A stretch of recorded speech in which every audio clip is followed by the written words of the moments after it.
May you wear the crown of double honor, and for all the days of your life, let no man, let no woman, let no demon, let no one great or small dishonor you. For all the days of your life, the Lord renew you in strength, and let grace be extended unto you. Let mercy abound towards you, and let your strength and your days be multiplied, and be as an eagle, soar as an eagle, roar as a lion. Kadula kawasala, hey, yetukum silima tala. And above all, anyone that strive with us and contend with us at the gate of authority, at the seat of power, anyone who strive and contend with your people, Heavenly Father, exercising divine authority, anyone that takes our name and our picture to a shrine, to an altar for evil, let it backfire on them. Let it backfire in the name of Jesus. Anyone that speak ill and evil of your people, let their tongue be silenced. Let their tongue cleave to the root of their mouth. Anyone that speak evil of us, let their voice be discredited and silenced. Discredited and silenced. Anyone that imagine ill or evil of us by divine authority on the grounds of the blood of Jesus, according to the scriptures, as this is written, I command, let it boomerang, boomerang, boomerang. Put your hands and say boomerang, boomerang, boomerang, boomerang, boomerang, boomerang. We intercept the waster. We waste the waster. We oppose opposition. In the name of Jesus, we resist the resistor. Thank you, Lord. As you live here, I declare you will not be wasted. Let the waster be wasted. Let every opposition be opposed. Let every resistance break. Live here with the upper hand. Have dominion. And now we send the blood of Jesus to your father's house, to your mother's house, to your background. Anything that lifts up his head against you, in the name of Jesus, we ground it in the blood of Jesus. We ground it in the name of Jesus. Above all, any condition, pattern and cycles that are contrary to the will of God, to the word of God, to the plan of God for your life, today on the grounds of the blood of Jesus, we intercept it. Put your hands and say interception, interception, intercept, interception, interception, interception. We intercept, intercept, intercept contradiction. We intercept contradiction. We command you in the name of Jesus as more than a conqueror. Tell somebody, I declare that you are more than a conqueror. Tell two people, I declare that you are more than a conqueror. Tanimo onunchoni ha odama chiechele wekun oyanu tumo osole moji yake ubawo nani aya baba shoshoshwe. Amen.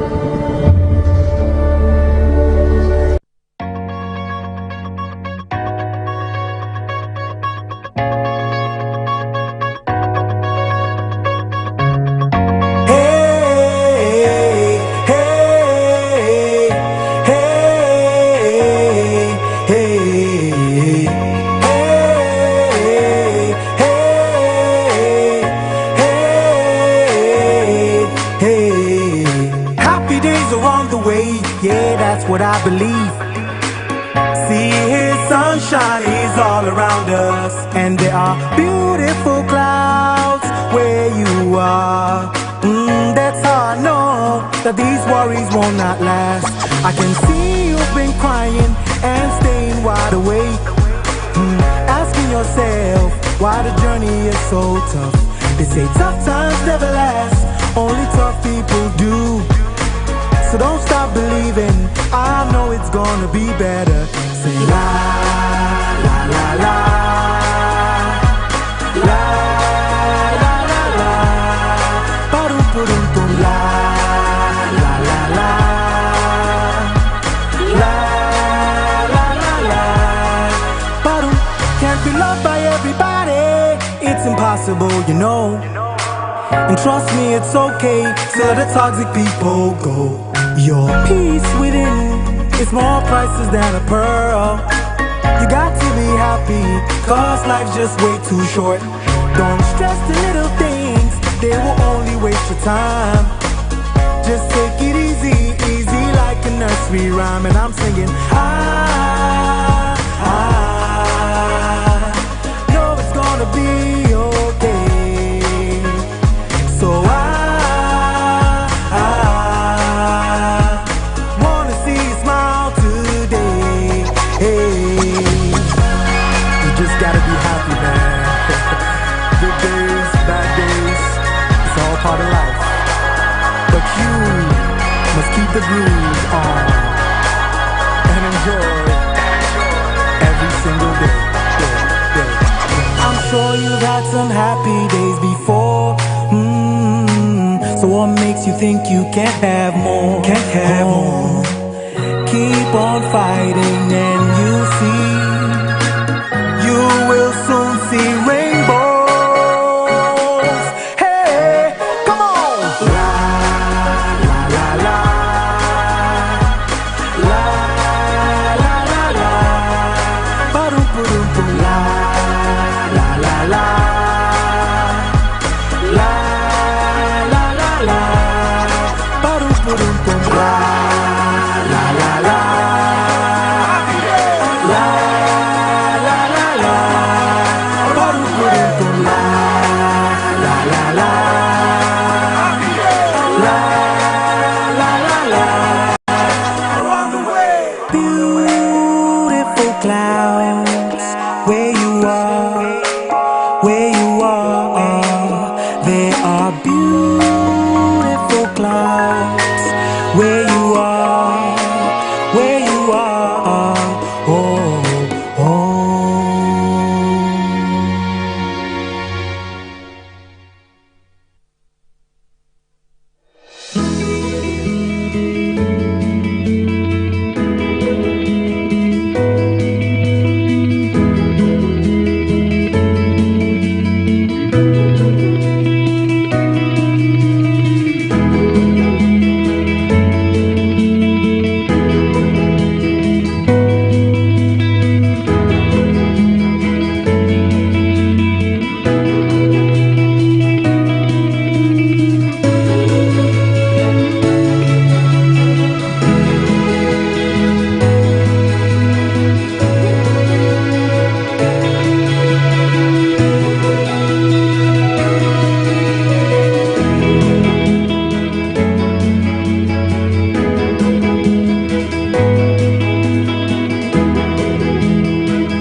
to fine-tune them before we can finalize it. So I have directed that a rescission motion be made so that you can rescind your decision of the third reading and then pass it through a second consideration stage to refine the text as so captured in the draft. After that is done, then you can do the third reading.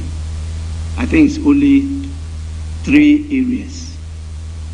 One deal of the harmonization of the sentencing regime, that's sanctions sections, and the others dealing with some 2 phraseologies.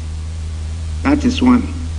And the second one had to deal with the very important bill which deals with the amendment of the Constitution, dual citizenship, dual nationality, and this is something that the country agrees with. It's not controversial, and I think there are about 2 or 3 clauses. You can get that through and then get it passed with. Then you can go to the others. And that's why I wanted to preside for us to get this done, but I've been called to come to a very important function and have to rush there. So I've discussed with my deputies and your leaders, and they will lead the House to do this. With this, I thank all of you for your support.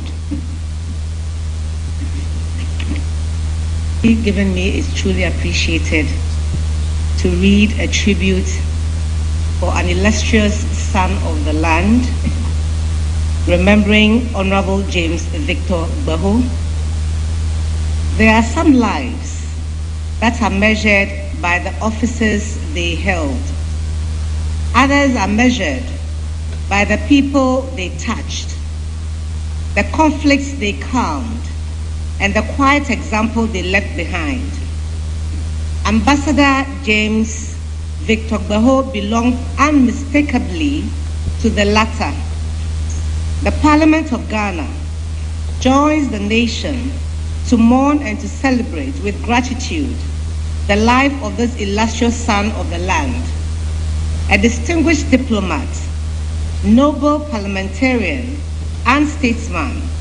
His passing at the ripe age of 91 makes the close of an extraordinary chapter in Ghana's diplomatic history, in the story of African multilateralism.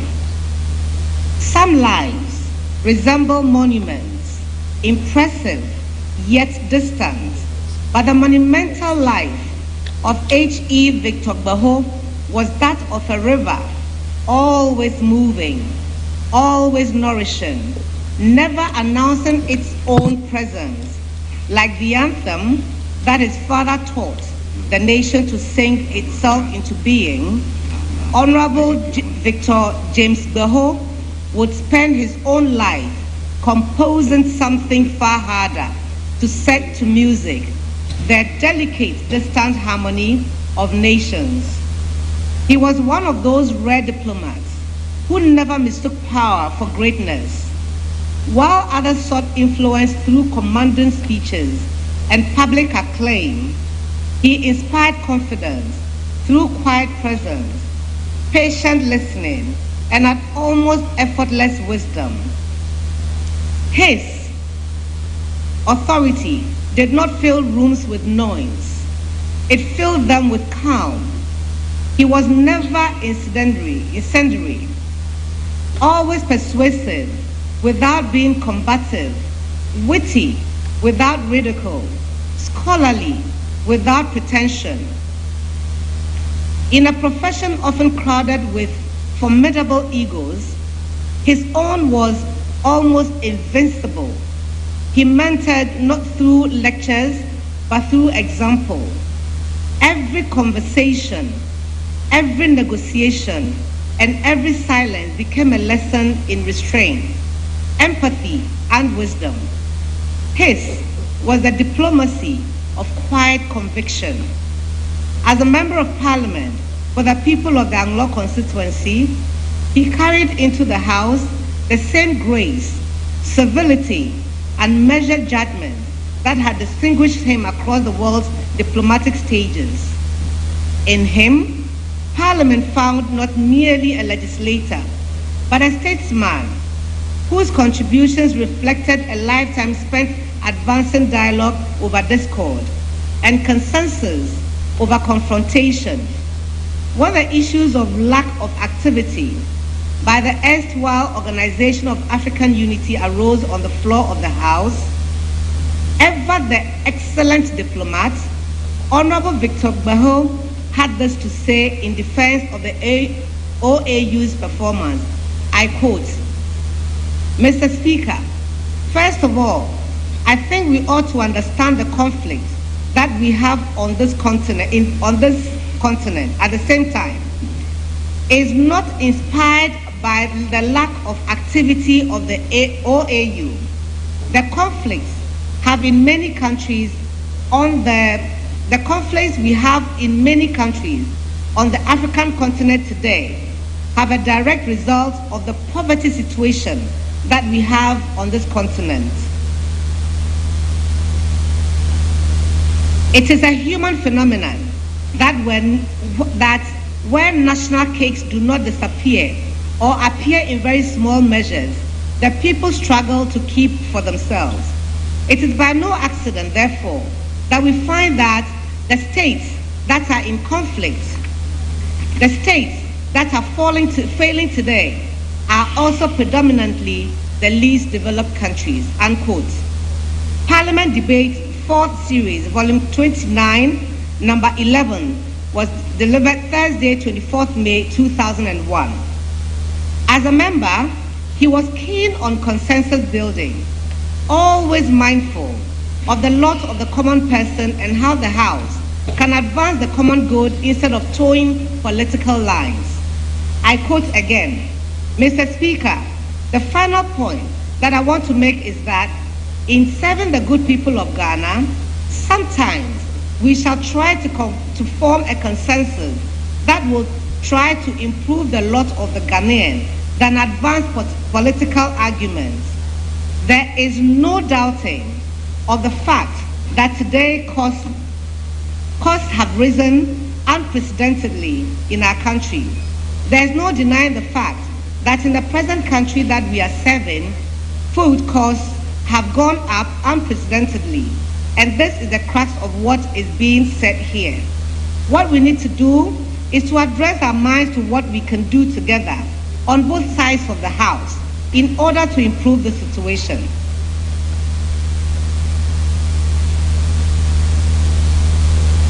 Parliamentary Debate 4 Series 29, Number 27, Thursday, 21st June 2021. In an age where public discourse is often dominated by noise, Ambassador James Victor Gbaho reminds us that wisdom still resides in quiet confidence, that influence need not to be loud to be lasting, and that true greatness is found not in prominence but in service. The Parliament of Ghana honors his memory with profound gratitude in Ghana for his generation from the 80s through the 90s to acknowledge his contribution to Ghana's democracy and development.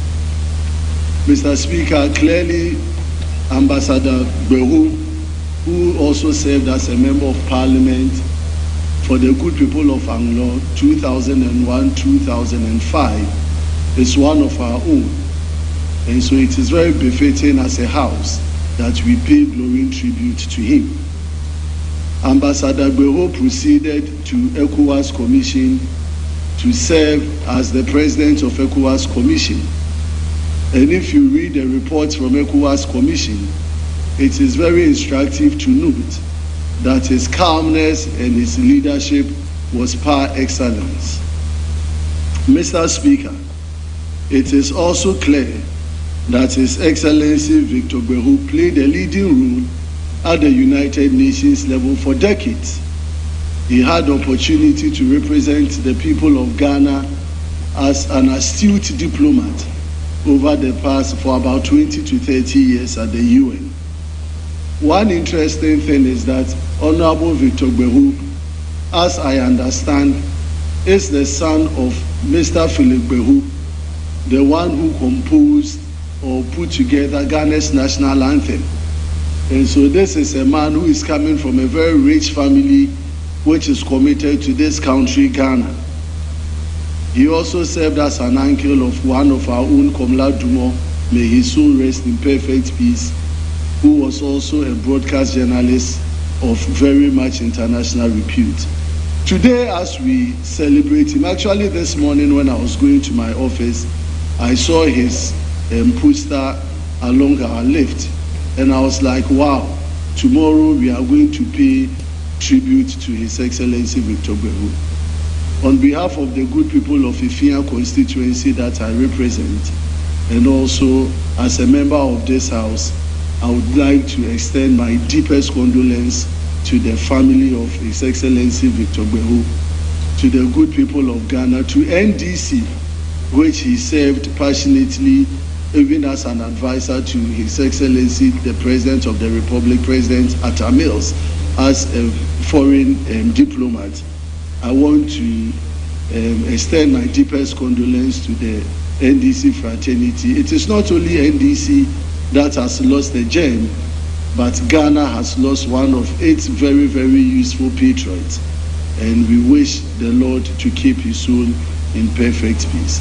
Mr. Speaker, I would like to end here with these few words and tell all of us as the people of Ghana that given this opportunity as members of parliament as we serve, we should also commit to some of the discipline that he exhibited, his calmness, his leadership, and his fortitude to serve the good people of Ghana.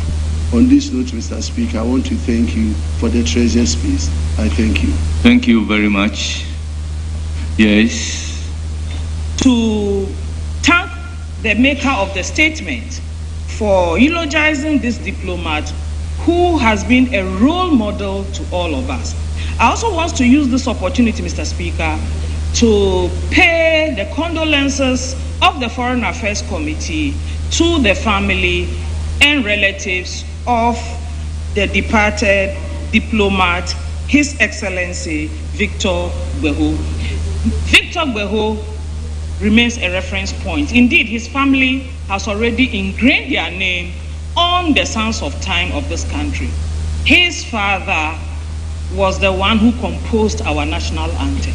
And true to the blood of patriotism, his son became a leading diplomat for this country. We are grateful to the Gbehu family, and we hope and pray that God Almighty will keep him in his bosom, that all of us, young people, will aspire to live the life of the Gbehus. For those of us who have been lucky to be in public service, Mr. Speaker, we need to emulate some of the values that the late Mr. Gbehu espoused. He had the way of being around, being there. You notice him, but he was always very quiet. And I personally am not the quiet type, but I admire that about him. I know as recent as last year, when our current Foreign Affairs Minister was nominated into the portfolio of Foreign Affairs, at his vetting, one of the statements he left with us was that he had taken it upon himself to consult all the former diplomats and foreign ministers who had come before him. And one of the names he mentioned was Ambassador Victor. May his soul rest in peace. Thank you very much, Mr. Speaker. Yes, minority. Growing up, I J.E.A. Mills. Mr. Speaker, I do this in remembrance of Professor Mills for several reasons. On the famous Article 71 office holders and matters of financial management. To deal with the question of emoluments of Article 71 office holders, the government has also accepted the establishment of an independent Public Emoluments Commission to determine salaries, allowances, facilities and privileges of public office holders listed in Article 71. Those include the President and other Article 71 office holders, such as members of Parliament, the heads of the Electoral Commission, NCC, the judiciary, etc. The current arrangement, under which a committee appointed by the President determines the emoluments of office holders, including the president himself, creates a structural conflict of interest and has been a persistent source of public dissatisfaction. An independent commission will bring transparency and equity to this matter once and for all. The government has accepted a recommendation to extend the term of office of the president from 4 years to 5 years, with the term of parliament extended to correspond with this. Our thinking is practical. Under the current 4-year cycle, the early months of every administration are consumed by transition matters, and the final year is largely consumed by elections. A 5-year term provides a more realistic time frame for the formulation, implementation, and assessment of government policy. Still on the presidency, the committee recommended that the minimum age of eligibility for election as president be reduced from 40 years, currently in the Constitution, to 30 years. The government has accepted this recommendation in principle, subject to one modification. The minimum age will be 35 years, not 30 years. And of course, the details of this will be fashioned out by the Constitutional Review Implementation Committee. The current threshold of 40 years excludes qualified citizens from seeking the highest office on the basis of an arbitrary age limit. 35 is consistent with a trend in modern democratic constitutions towards greater inclusivity of the youth, whilst ensuring that a candidate for the highest office has attained a measure of maturity and experience to handle that office. We have also accepted that the presidential election be held on a day in the first week of November, as the Electoral Commission may specify by constitutional instrument. A fixed period gives certainty to the electoral calendar. It allows the Commission, the parties, and observers to plan, and it ensures an adequate interval between the election and the inauguration of the incoming president on January 7th.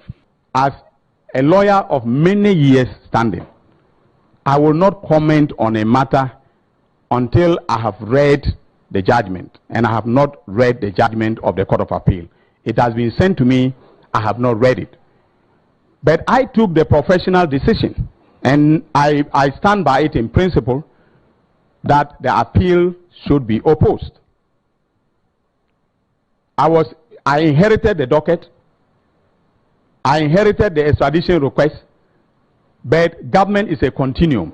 I reviewed the documents and I worked on them. So this is a principled stance, and it is a stance about accountability, okay, for this country. It's not about individuals. If it were about individuals, let me tell you, Sedina is my friend. She's my personal friend. It's not about personalities. It's about this country. And I'll take the appeal on to the Supreme Court. And to tie it on to the question about face saving, if you look at me, I'm not the type of person who fears losing face. All right? I am not doing this because I want to save face for either myself or the President of the Republic. I'm doing it based upon professional considerations and also on the advice of the excellent men and women who work with me at the Attorney General's Department. So we'll review the judgment. You will see the grounds of appeal, and I'm sure at that point in time we can all have a discussion as to whether or not the appeal has any merit. This is the position of the court, and as I've always said, you want to always give the court the benefits of the doubt and their respect. But these are people that occupy a very important responsibility, and for the good people of Ghana, the question has always been, so the basis upon which the person was convicted, now that it has been overturned, is it the case of the country that the woman never committed the offense? Are we saying that there were no monies misappropriated at Maslock at the time? And so it's a very troubling situation, and that has been my candid position, that the Attorney General and the NDC are not committed to the fight against corruption and matters related to corruption. Well, I think that I would have loved to hear that His Excellency John Dramani Mahama has given her a pardon. If that was said, I would not have had any problem. But I think that honestly, as a politician, a young politician, and the kind of country we all govern and wish for ourselves, what happened, yes, somebody will say it is the arm of government, the judiciary, and for that matter, it is a legal matter. But unfortunately, I think that morally, it doesn't speak well of us as politicians. It's a manifestation of exact prediction that we played out. It's however unfortunate, but this is a clear evidence that the reset only meant a reset for the NDC. That's what it meant. You see, what the NDC is doing is very calculated, and nobody seems to be paying attention. I'm going to tell you this. This whole thing is a sequence. They planned the date for the judgment such that it will meet the issuance of the white paper on the constitutional review, deliberately accept the reduction of the age for the president to 39, so they think that the youth will celebrate 35, so that the youth will celebrate it. Now accept the dual nationality proposal, so that the dual nationals who are also from our stock and thought that they had found a new home, the Professor Kweku Azaz, the Professor H. Kwesi Prempeh, who thought they had found a new home with the NDC, so that they will embrace it. And then the discussion on Sedinam Tamaklu will go away. No, we are going to stay there.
Government is broke, but people are spending billions to go inside the government that is broke. Have you ever seen a minister who resigned because government is broke before? Government has no money. Have you ever seen a governor who said, ladies and gentlemen, when I was elected, I thought the government had money. Now I discover government has no money, I resign. Have you ever seen it? Government has no money, but they are bringing money out at election time. Where is that money coming from? So they are lying. What is happening is that there are two types of wicked people in government. Type 1, they eat current money. Any money they find in government, they will eat it. They are wicked about that one. There is type 2.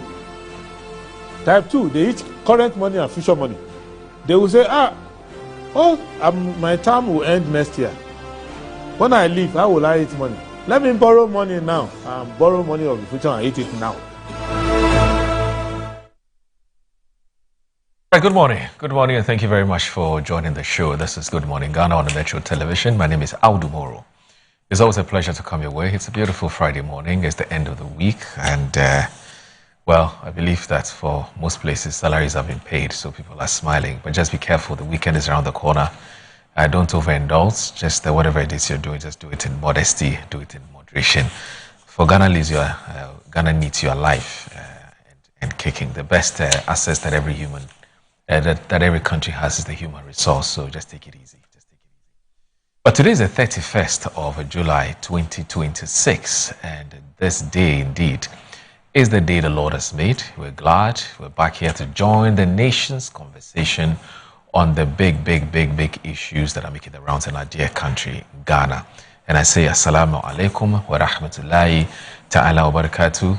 Let me also add that Juma Mubarak to our Muslim community, who folks in the Muslim community are watching us this morning, both here and abroad. It appears that we have such a massive viewership outside Ghana because, well, the evidence may be a bit anecdotal, but a lot of the messages that we receive here on the show, but about 60, 65 to 70% of them are from our folks who live outside. I would perhaps need to interrogate why we have more, more of our citizens outside of Ghana watching Good Morning Ghana. And I also say it's anecdotal, it's not backed by any empirical research, but we get a lot of messages from abroad. Australia, UK, America, around the world. Anyway, we're grateful. Thank you so very much. Because when you look at the time difference and the fact that people wake up, even at the inconvenience of their time schedule to watch us, it tells you how much attached people are to the show. And we're so grateful. We cannot do this without you. So I'll go straight ahead and look at what the papers are reporting this morning. That's you can guess. A lot of the papers are talking about the Sedina Tama Close discharge and acquittal matter. And you look at the Ghanaian Times today has a full picture. It's actually a beautiful picture, though. She's a very, very beautiful woman, actually. It says Court of Appeal acquits former Maslock boss, but AG heads to Supreme Court. Valco not for sale. There's Lands Minister assures workers. There's government backs 5-year presidential term. Lechego, Ghana delivers strong H1 2026 results as Jospon invests in human capital for national development, welcomes 118 sponsored graduates home. Daily Guide is reporting that Hajo Asafo Berry's father, 93 million cedis down the drain. Court of Appeal frees Sedina Tamaklo. Now, Daily Guide, the way you've reported this story, I mean, the impression is created as though we've lost 93 million cedis. That's not accurate, Daily Guide. I mean, you can do a better job. Say 93 million down the drain. When you read the court judgment, you don't get the same impression. But anyway, people say editorial discretion. But anyway, let's also be factual with that reportage. Anyway, there's Wontumi appeals and reasonable conviction. There's government backs 5-year presidential term, 35 years age limit. Cyber fraud ring, busted, 17 arrested. The Inside this morning says Valco not for sale. Lands Ministry assures public as government moves to secure investor for revival. The Great Ningo has no galamsey in any Asamoah rebuffs claimed by MP Sam George. Save the Nation urges Muhammad to establish Kofi Annan Museum. Honorable Alhaji Ibrahim Abdul Rauf Tanko, a statesman of service, strategy and grassroots leadership. Newe, Council of Elders, directs public to channel official invitations through Palace administration. And there's Algerian Ambassador salutes Kwesi Pratt, Pan-African TV, for championing justice, Pan-African 10 years after establishment. There's GSA cracks down on transport weighing scales, warns of 12,000 cedis fine. The Herald, Larry Dogbe's Herald, this morning is reporting that 3 judges shred ex-Max Logbaw's 10-year conviction, exposed flaws in Dame's prosecution, but Ayine heads to Supreme Court. Mahama finally appoints new defense environment ministers in cabinet reshuffle a year after mourning helicopter victims. Okay, finally, those of you who are always asking me and sending me messages, when are we going to have a substantive defense minister, even though I really don't think that the absence of it is crippling the work there. I think that Ato Forcing is doing a good job with Broja Jemfi, but all the same, I get where you're coming from. So I'm sure you've heard it now. The president is going to take a decision. Now we don't know who the person is. We'll wait and see. Now, ministers lament Valco's desperate situation but deny sale. There's Gabonese President Honest Rawlings with wreath at a military cemetery. Daily Posts. Mike Dokosi's Daily Post. Mike, long time. Let's do some catching up one of these days. It says Court of Appeal acquits discharges ex-Maslok CEO Sedina Tamaklo at Tiono. And there's Jospon Group has sponsored scholars returned from Russia to boost food security, waste management and sustainable development. The Chronicle this morning says uproar over Sedina's acquittal, AG to appeal. There's injunction on Apostle Safu's funeral. Ajasafu rolls the dice. Valco not for sale needs $700 million to retool, according to Ama Abua. The Catholic Standard this morning says class of 1986 marks 40 years with lasting legacy at CTKIS. There's Prison Service Council visits a Catholic Bishops' Conference. There's church security leaders urge action over Sahel spill over a risk. And then there's happy 90th birthday, Sir Isaac Fritz Andor. Whoa, 90 years. Wow, what a blessing. Newly ordained priest urged to preach gospel without compromise. That's with the Catholic Standard. And then you have the BNFT, that says economy insulated but exposed to gold price swings. That's according to Fitch. Fitch sees inflation accelerating to 8.8% by year end.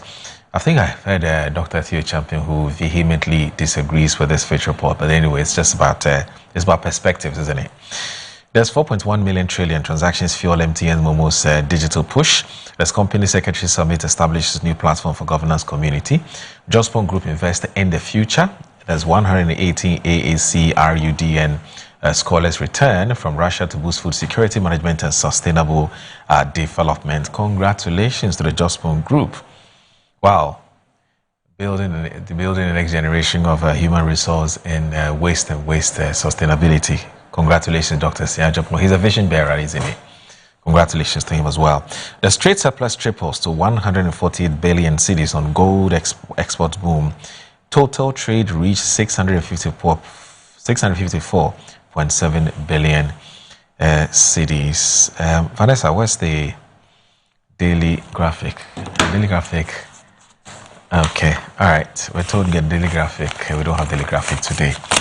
All right, so we'll, as usual, take a breather. And when we return, I have a surprise guest for you. He abandoned the show for a while, but it looks like, thankfully, he's back. And is hoping it's not going to be a 9-day wonder.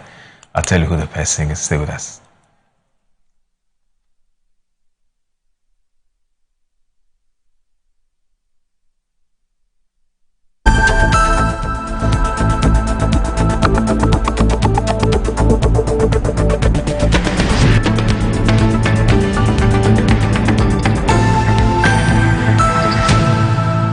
And there they are. The squad is ready, lined up, ice cold, focused and prepared for national duty. Every bottle in position, every label shining with confidence. And here comes the selection. One bottle steps forward, picked from the squad, ready to deliver for Ghana. He takes the first sip. Oh yes, refreshingly hydrating. The whistle goes. The Black Stars are on the move. He breaks through the defense like flowing water. Beautiful control. He lines it up. He strikes. Goal! Ghana is awake. From the fridge to the field, Awake keeps you refreshed. Awake purified drinking water, one for life. Proudly supporting the National Cardiothoracic Center. This advert is FDA approved. Are you a headmaster, headmistress, parent, teacher, or an educator looking for high-quality textbooks for preschool, primary, and junior high school students? Look no further than Advocate Publishing Company. Advocate Publishing Company is a leading publisher of educational materials in Ghana that publishes very engaging, interactive, and comprehensive textbooks that meet the needs of students, teachers, and parents. Our textbooks are thoroughly published to make learning fun and easy. They are also designed to stimulate critical thinking, problem solving, and creativity in students. Make Advocate Publishing your preferred choice for all your educational needs. Explore our range of textbooks and educational resources. Visit us at the old GNTC yard near Kingsway, Accra. You can contact us on 0503 786 776 or 02408 06354, also 0531 600 360, and connect with us on Instagram, X, and Facebook at Advo Publishing. Don't settle for less. Choose the best. Advocate Publishing Company, empowering young minds one textbook at a time. Thinking publishing, think Advocate Publishing. Finding my dream apartment in just 2 days was a breeze with 7terragh.com. Looking for your next home, the perfect piece of land, or the best commercial property for your business? Are you worried about sending money home for property and finding nothing when you return? Well, worry no more. 7terragh.com is just a platform to find prime lands, perfect properties, or vibrant real estate development at the click of a button. 7terragh.com is your go-to property listing platform that allows you to register, list, rent, buy or sell, and connect with correct agents. With our AI-powered smart search, personalized dashboards, verified agent connection, and interactive property maps, all your property needs have been made easier. Check us out on 7terragh.com or contact us on 0302 998 246 or 0561 032 252. 7terragh.com, powered by MNC Properties. Mommy, good morning. Oh, good morning, my son. How are you? I'm fine, thank you, Mom. How about you? I'm fine. Joe, I just saw your mom doing her usual morning routine. Like, it was just 2 weeks she underwent a major colon surgery. Bro, see, my mom is doing perfectly fine, and we're all excited about it. It was minimally invasive surgery, and the recovery has been very fast. Minimally? Hey! No, wait. What do you mean by that? So they offered my mom a laparoscopic colon surgery. Laparoscopic colon surgery, which we accepted. It turned out it was equally safe with a very fast recovery time, and the cost involved too was very, very reasonable. She was discharged 3 days after the surgery, and you can see her, she's on her feet again. 3 days? Just 3 days, bro. Mean Tuber Hospital, first Ghana colorectal center, aimed to serve a peculiar health need. In my line of work, a confident smile is everything. Kel Charcoal Toothpaste keeps me on top of my game and ensures my smile is always radiant and bright. With the tiring nature of my job, we spend several hours under the scorching sun. To keep our teeth white and our breath fresh all the time, we use none other than Kel Charcoal Toothpaste. Kel Charcoal Toothpaste. You're on a Kessie and in a kit one. Samayo Kendini, a who be here, Semetra Sapapadia to a mammy man for Kel Charcoal's natural ingredients, and a bomb is so by a man is swing, Nesansu Mama Hoto so a will bedroom. Kel Charcoal Toothpaste. Choose Kel Charcoal Toothpaste for anti-cavity, whiter teeth, and fresher breath all day. Available in 80 gram and 150 gram. Grab yours today. Kel, happy smile. This advert is FDA approved.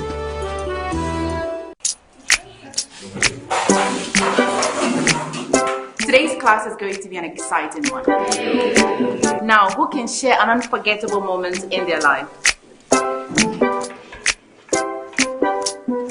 Okay, Asempa.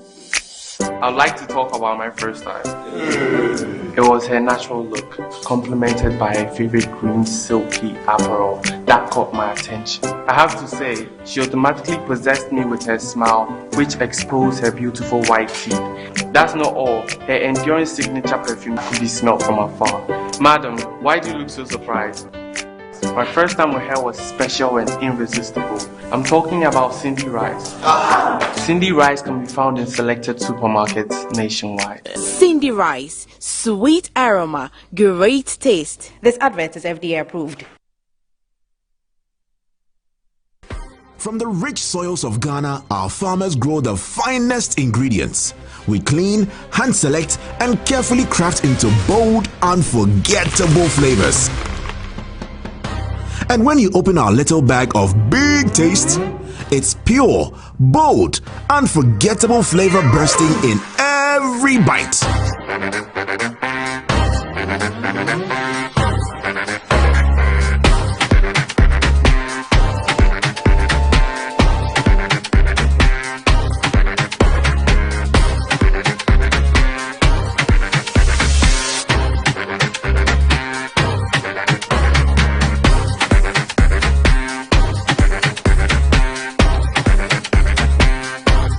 Enjoy the goodness, made with big care. This advert is FDA approved. Good day, fellow Ghanaians. Dr. Adelaide Arobasiajafon is my name, Executive Director of the Jospon Group of Companies and the CEO of the African Agribusiness Consortium. By the grace of God, after several years of contributing significantly to Ghana's sanitation and waste management transformation, the Jospon Group made another bold decision a few years ago to support the transformation of Ghana's agriculture sector. As we became more involved in the agriculture sector, we realized that although Ghana has enormous agricultural potential, transforming the sector would require the active participation of a new generation of skilled and passionate young people. That is why, in partnership with the People's Friendship University of Russia, Rodin University, we sponsored 118 young Ghanaians to pursue postgraduate studies in agriculture and environmental sciences. Our goal was to prepare young professionals who will help drive Ghana's agricultural transformation. In about 2 weeks' time, these graduates will return home. They are coming back with knowledge, skills, and fresh ideas, and we are proud to welcome them home. I believe their success will not only benefit as individuals, but will also contribute to the growth of our agriculture sector and the development of our country.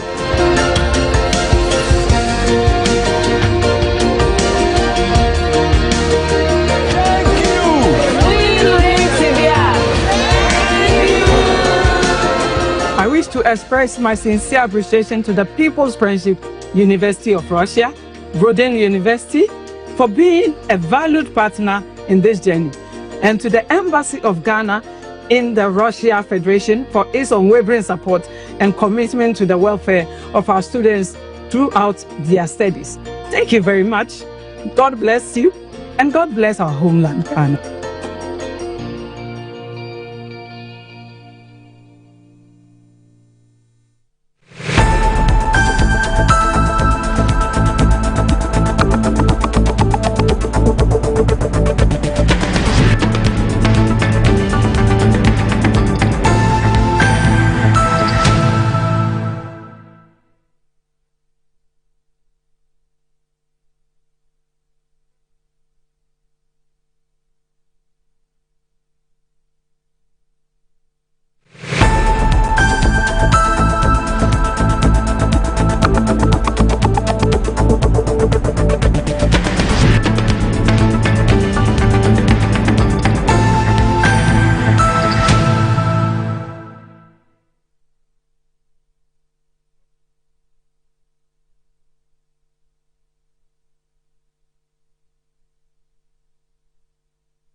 This morning, the Court of Appeal issued a decision unanimously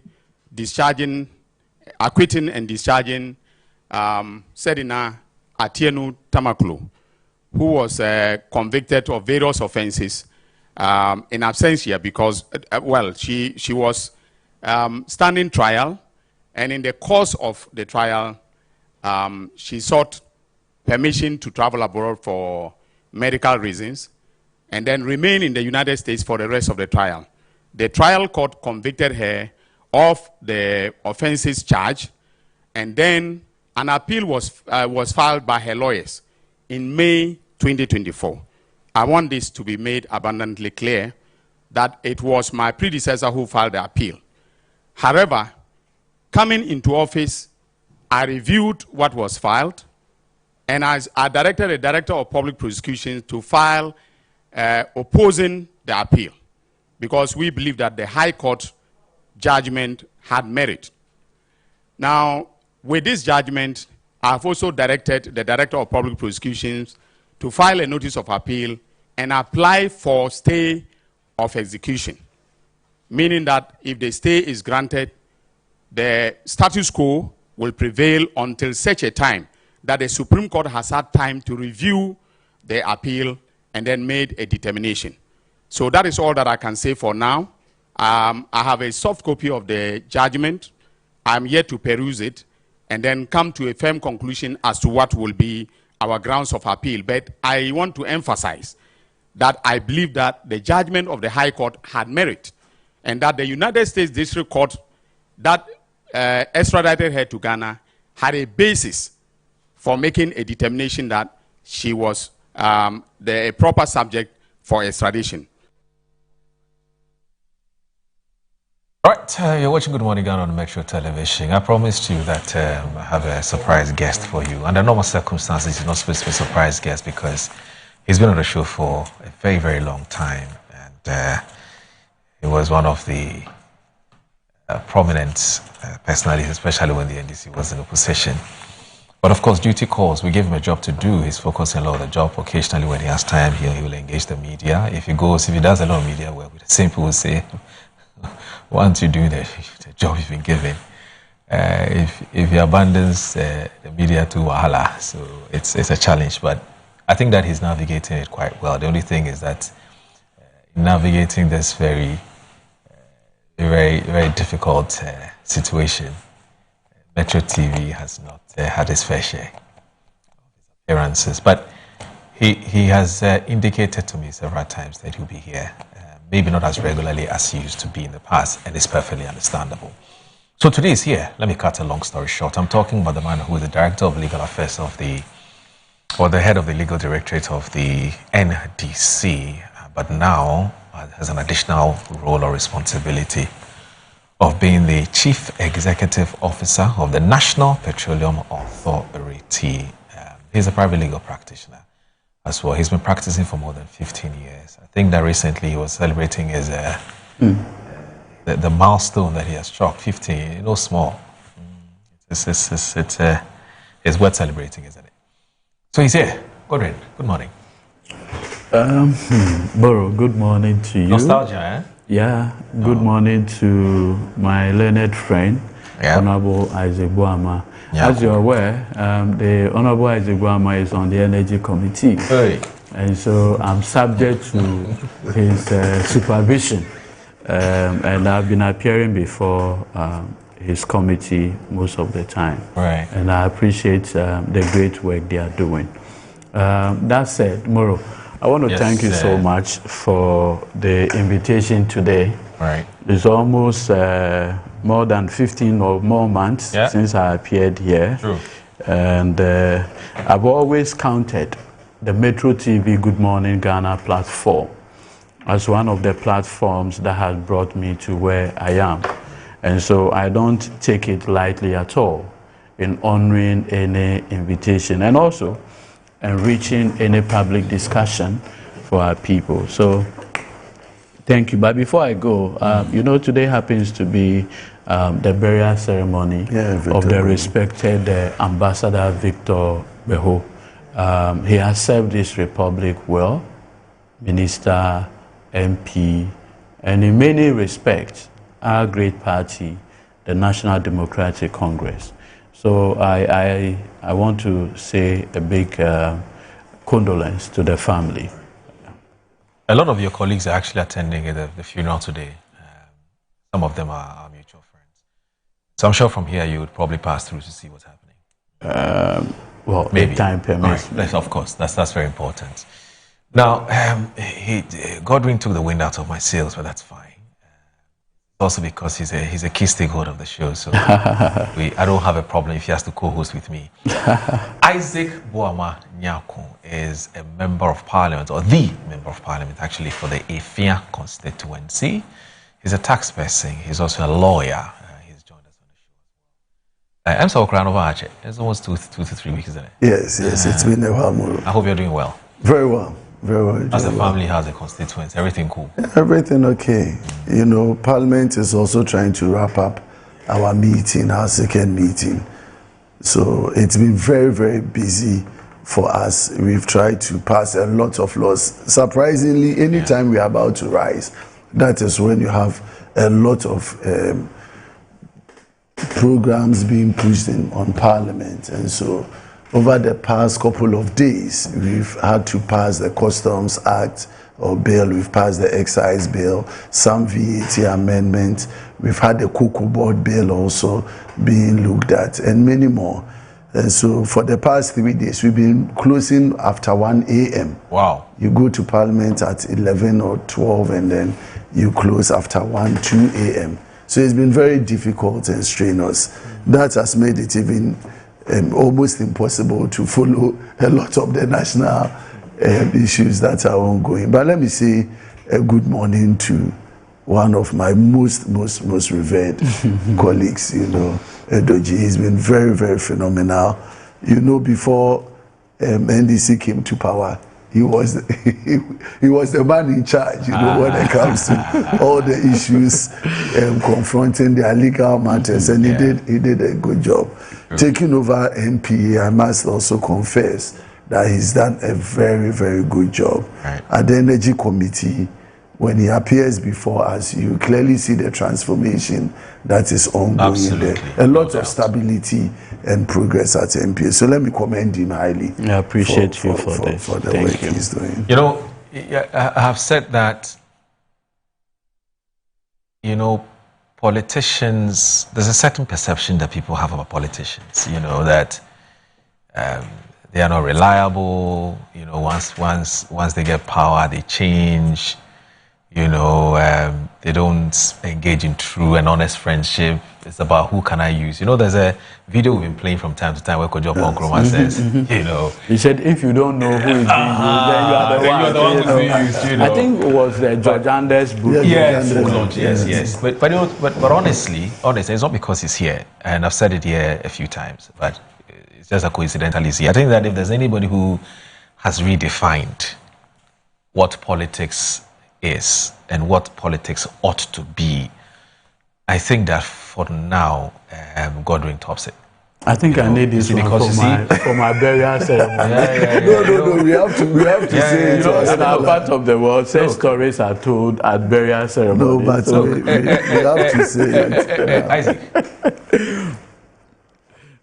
But for, say, 1 or 2 occasions that you would call Godwin, and he's not able to pick, which is maybe at the board meeting, he's probably asleep. Even when he's asleep, sometimes you pick his calls. I mean, I'm talking about being available for the people. Yeah. I mean, Godwin is no. When you take comments from staff of NPA, and again, not because he's here. You know, normally after change of government, there are a lot of apprehension, suspicion about people who others might align to a particular political party and so on and so forth. I've never mentioned this to him, but I've had a couple of people come to me and see. When we visited NPA, we had some visitations to their office complex and then interacted with staff. And you had staff come to me personally and tell me about the way he has brought the NPA together, irrespective of what people perceive about others. He works with everybody. He is looking at your competency and ability to deliver.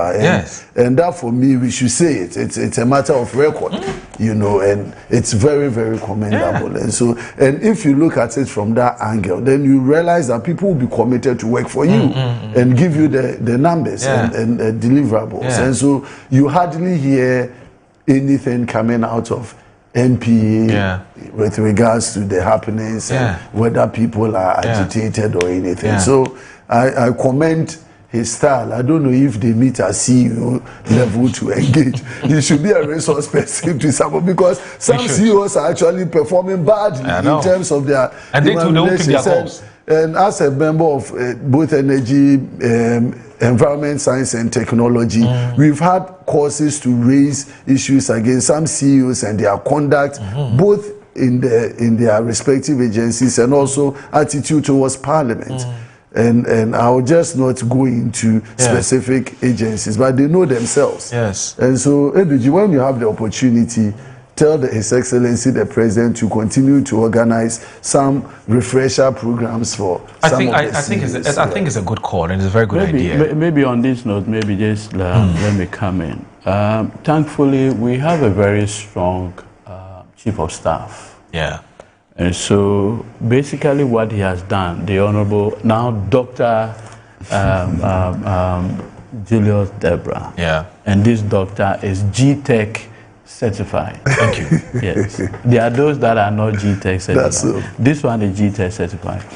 Now, what we've had over the period is that we've had a very strong Chief of Staff, the Honorable Dr. Julius Debra. And what he has done is to hold continuous engagement with the various CEOs and deputies at the Jubilee House. It's a continuous learning process. I have always said that because I have done the party work for a while and also been director legal, you get to interact with our people at different levels. And so you develop that stability with the benefit of time. Sometimes the things can get to a very frustrating end, but you need to develop the shock absorbers for it. And I really want to appreciate, look, the committee has been of great help to the National Petroleum Authority, Chairman Emmanuel Bejra, Ranking Abuaje, then my own brother, Deputy Collins, you know, Adumako, and obviously the he's been praising you too anytime he comes here. What I've tried to do is that, you see, matters involving MPA, Parliament itself refers to the committee first, and then the committee does the willowing before eventually gets to the plenary. So I've always maintained that you cannot work but to respect a key stakeholder like the Parliamentary Select Committee. And I remember there was a time that the committee wanted me, you know, to appear. When it didn't happen, I had to, as it were, like the accounts would say, Jantwa, you know, to do what is needful. But we keep learning. And this experience we will have the opportunity of sharing with our colleagues as well. So, Honorable, thank you so much. I really don't know what Godwin's motivation really is. I mean, look, when you go to MPA, the few times that I've been there, the queue, he doesn't get tired of attending to you. Okay? A lot of politicians will tell you that, look, because of the job, we don't have time, we can't take calls. And so you see, I don't know how he does it. Sometimes we feel maybe or a spirit. But the law practice too. You know, usually when you go to court and you finish around 4, 3, 5, that's when you do consultations. Exactly. So and so that's when the people will start coming. So I mean, with this but we should also advise our people to allow our chief executive some space to work. I've had a practical experience in GRA, working in the office of the Commissioner General, where from morning 7, 8 a.m. till after 5 or 6 p.m. The entire office is flooded with party people trying to seek without appointment. And when you ask them whether they have an appointment, hey, I think, Honorable, I just think that maybe we all need a balance, and it will be good to know. But again, on Ambassador Gbehu, yesterday I had the opportunity to. But before you talk about Ambassador Gbehu, I just want to end the conversation about Godwin with just two things. Now, the first one is that I don't know what his future political ambition is. But the day Godwin decides, no, please. The day we don't allow him to the next 30 years or 50 years, hold on. Let me tell you. Freedom of speech. Freedom of speech. The day Godwin will decide that you will be president in this country. I think you are digressing. You are digressing. The first president from the motherland. The first president from the motherland. That's a strong conspiracy. Strong conspiracy. Look, you know a number of comments, you know a number of people are sending me comments. So let me tell you something. So we all have a senior brother. It's called Robert Coleman. Yes, Robert. You know Robert is also he's also a people person. He's similar, characteristics. Look, but Robert has said to my call. Oh, please, this is the third time. This is the third time. Oh, Robert, this is the third time I've raised it. Oh, Robert, I beg you, do this thing. You do it. I beg you. Work for you. Robert, I beg you, call Isaac Bob after the show. I beg you. This one is personal request. Look, this is what Robert Coleman says, and I'm talking about the owner of Wembley Construction Limited. He says, I need to do this. He actually didn't ask me to read this necessarily publicly, but he said, Moro, you are very right. A to Z is absolutely phenomenal. You go to his office, and my God, the reception is extraordinary. I am so proud of him. Now, I'm sorry, Robert. I know you send this to me as a confidential message, but you see, if the song is too sweet, sometimes you want others to hear. You don't want to soak the thing alone. You have to let the people enjoy the thing small, so that it doesn't look like only it's just the two of us who are saying. But the public, look, Samuel Boabing, and we all know who Samuel Boabing is. We know he's an avowed, publicly known to be an MPP person. Now, someone says, aside Godwin's mischief, he's talking politics. A to Z is a proper human being. You know how he puts a human being? He puts it in quote. He says human being. That means there's something extraordinary about him. Look, we can only say Godwin. No, let me end it. We can only say thank God for your life. You have Thank God for your life. You have digressed. May God protect you, preserve you, continue to strengthen you, and more importantly, give you health. Yes. Because in all of this, you never know. You can't do this thing. I think it's up to his own mischief. Baba, if I will call him Baba. It says when you die, you can't do anything.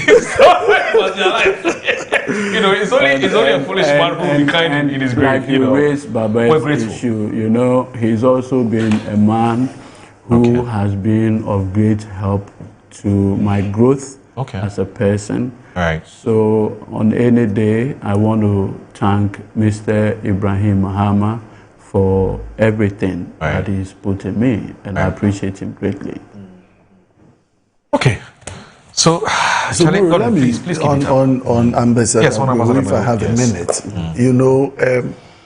when the family paid a courtesy call on the speaker to officially inform Parliament of his demise, I had the opportunity and privilege to represent the leadership of minority in that meeting, and the tribute that was paid to His Excellency was very phenomenal. Right.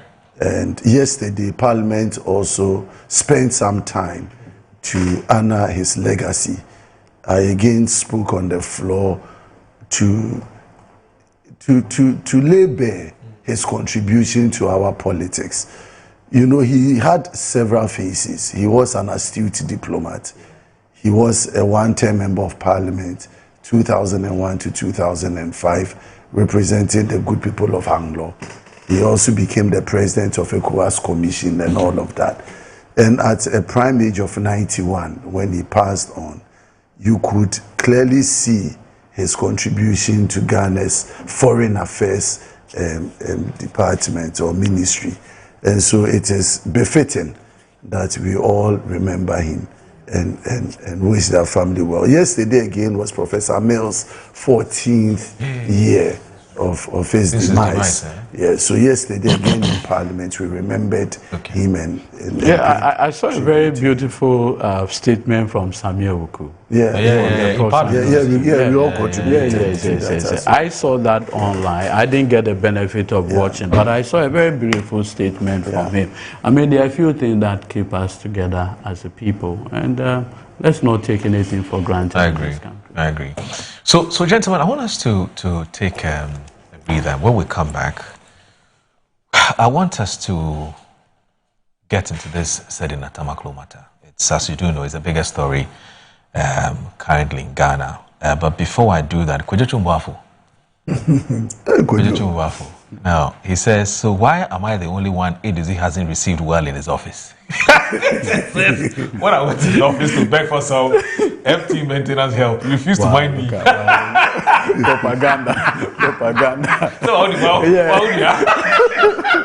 please stay with us. Good morning, Ghana Nation Television. Oh, Kojo. We want your people to come and have a look at it. It's horrible. That's the road that leads to the beach from Old Barrier to Botiano Kokrobite stretch. The road is horrible. It's horrible. It has taken me more than 1 hour 20 minutes to reach Old Barrier.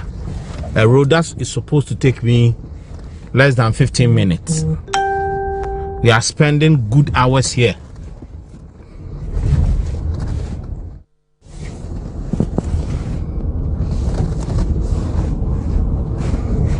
The road is horrible. The road is horrible. In politics, you must understand the following. 1, nobody has your interests. 2, everybody is chasing their interests. 3, dealing with politicians is like sleeping with tigers. You must always have your eyes wide open. 4, and this is one of my favorites. In any political equation, there's always someone being used. If you look around and you can't find that person, then it is you. 5, serving politicians is like a bandage on a wound. Once the wound is healed, your usefulness ends. 6, in politics, never will more than the bereaved. They will get the reward while you inherit their enemies. 7, in politics, in any event, if other interests conflict with your interests and you have to choose, always choose yours. Number 8, never cross oceans for politicians. You may drown.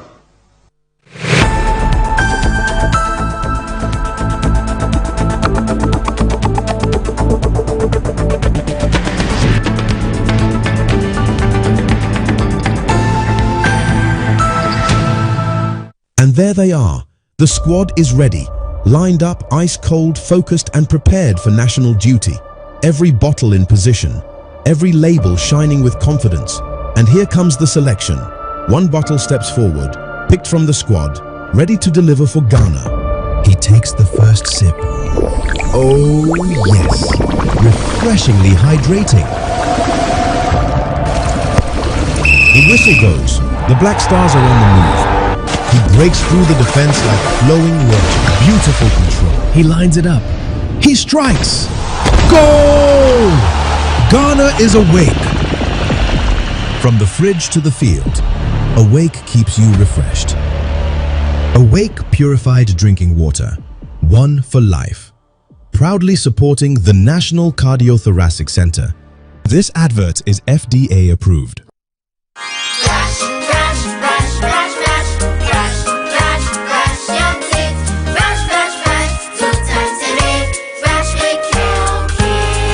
Hello, my friends. My name is Kelkit Toothpaste. Wow. I was made to be gentle on your gum, but protected. I will protect your teeth from cavity, make your teeth whiter, stronger, keep your mouth fresh all day. And best of all, I'm strawberry flavored, So put on a smile and try me. That's amazing. Just try me. That's my job. If you say so, jump on my brush. It makes your teeth stronger. Chicky, chicky, whiter. Chicky, chicky, stronger. Yay! You did it! I'm glad you like your new toothpaste. Don't forget to brush both day and night. Kel Kids. Happy smile.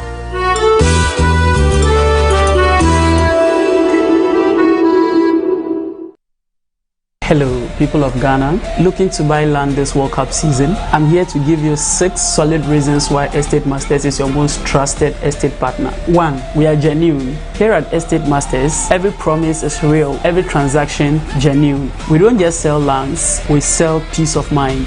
2. We are credible. Our credibility is proven. We are who we say we are, respected, recognized, and trusted across Ghana. We sell litigation-free lands. With us, your land is litigation-free. No disputes, no worries, just security for you and your family. Free site visits. We bring you to the land at no cost. Free site visit means you see before you buy with full confidence. Your paperwork is on us. We provide free documentation, ensuring your ownership is clear and protected. And yes, you enjoy unbeatable discounts when you buy land from Estate Masters to make land ownership even sweeter. So what are you waiting for? Rush now and secure your genuine land with Estate Masters. Estate Masters, your most preferred estate partner. Every heart burning bright, oh, oh, oh.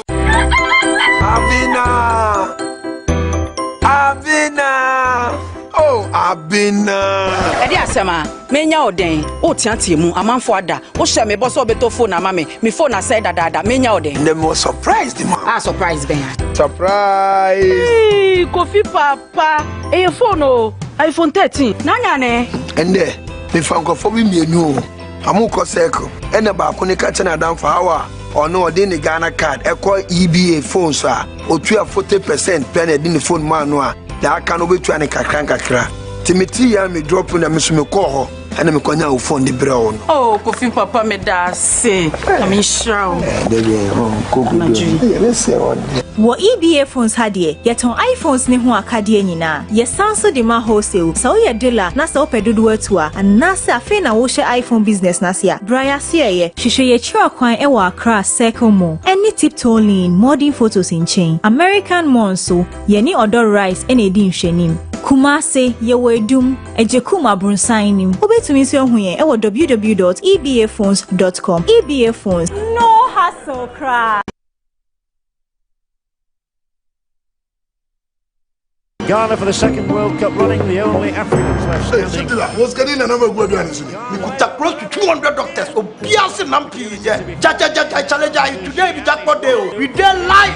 He's in the area. He's gone. Oh, it's the Wolaki World Cup Sikapuduo promo. Every 11th June, Kosi 31st July 2026. Play and win your share of the 1 million Ghana City jackpot with a minimum stake of just 10 Ghana Cities. 20 lucky customers go win their share of the 20,000 Ghana Cities daily jackpots. Top 10 agents go chop bonus every weekend. Trying to Wolaki app, Wolaki website. Wo agent who are now dial *288#. Wolaki World Cup Sikapuduo. Kitty one the tickets, yeah. Auntie, one man no chopo. Blow beyond your mama. Terms and conditions apply. Play responsibly. Not for persons under 18. Licensed and regulated by the NLA. Lucky. Play small, win big. Yes, next. Hey, Nadia Benson. Asamo. Me didn't tum. Mr. Femi Kalika, just call me cockroach. Now, Mr. Femi once now. Hey, that's you. Impruka. Yeah. Captain Mosquito, double the action.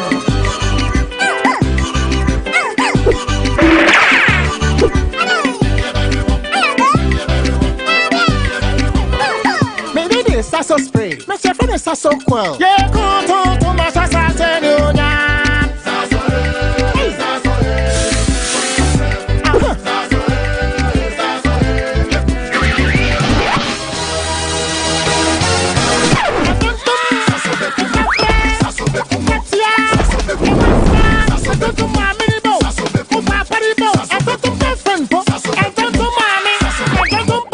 Sasso. Come Tom Preco.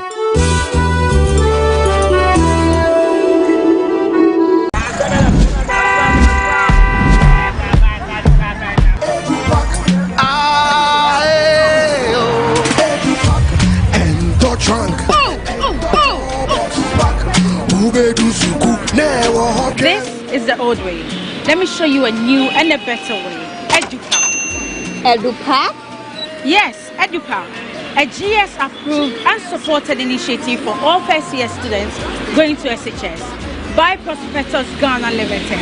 Now you don't need to go to the market. All your trunks, mattresses, pillows, including plastic chalkboards, are all waiting for your child at the school. Note, all our wooden chalkboards are being changed to plastic ones to avoid bedbugs. You can also register by dialing *713*821# following the prompts, or you can visit www.edupackgh.com and tap register. You can also register at any ADB branch near you at a very affordable price. EduPack, approved and supported by GES.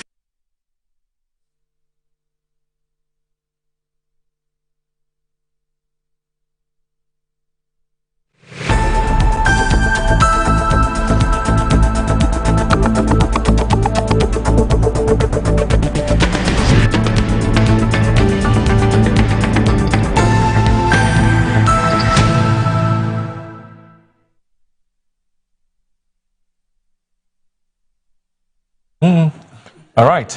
You're watching Good Morning Ghana on Metro Television. The show is also live on 94.1 FM. My name is Audu Moro, and I'm here with the Chief Executive Officer of the National Petroleum Authority, Godwin Edudzi Meklo, and private legal practitioner as well. But he's also the Director of Legal Affairs of the ruling NDC. He's with us here. And also with us here is Isaac Boamanyako, MP for the Efia constituency. He's a taxman and also a private legal practitioner as well. So, now, gentlemen, I want us to get to brass tacks, and it's about the Sedina Tamaklo matter. Almost all the papers, as you would expect, or as you can actually predict, have reported on this Sedina matter, and I want us to look at it this way. First of all, before we read the papers, let's just go back into history just a little bit. And I'll need just a minute of your time to do this. So this is the chronology of events. And it says the case of Sedina Meklo. So actually, this here is Meklo. And the man we have here is Meklo. Now, 2013 to 2016, tenure at Maslock, right? Sedina Meklo served as Chief Executive Officer of the Microfinance and Small Loan Center, Maslock. Now, during this period, alleged financial irregularities occurred, including misappropriation of funds, irregular loan disbursement, and inflation procurement costs. This was what was alleged against her.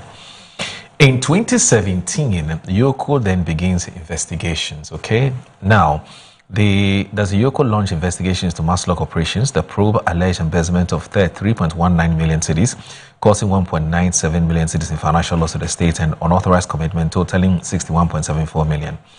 Now, in January 30, 2019, criminal charges have then filed against her. She was arraigned before the Financial Division of the High Court in Accra with co-accused Daniel Exim, former Maslock COO. Charges included stealing, conspiracy to steal, causing financial loss to the state, money laundering, breaches of procurement laws.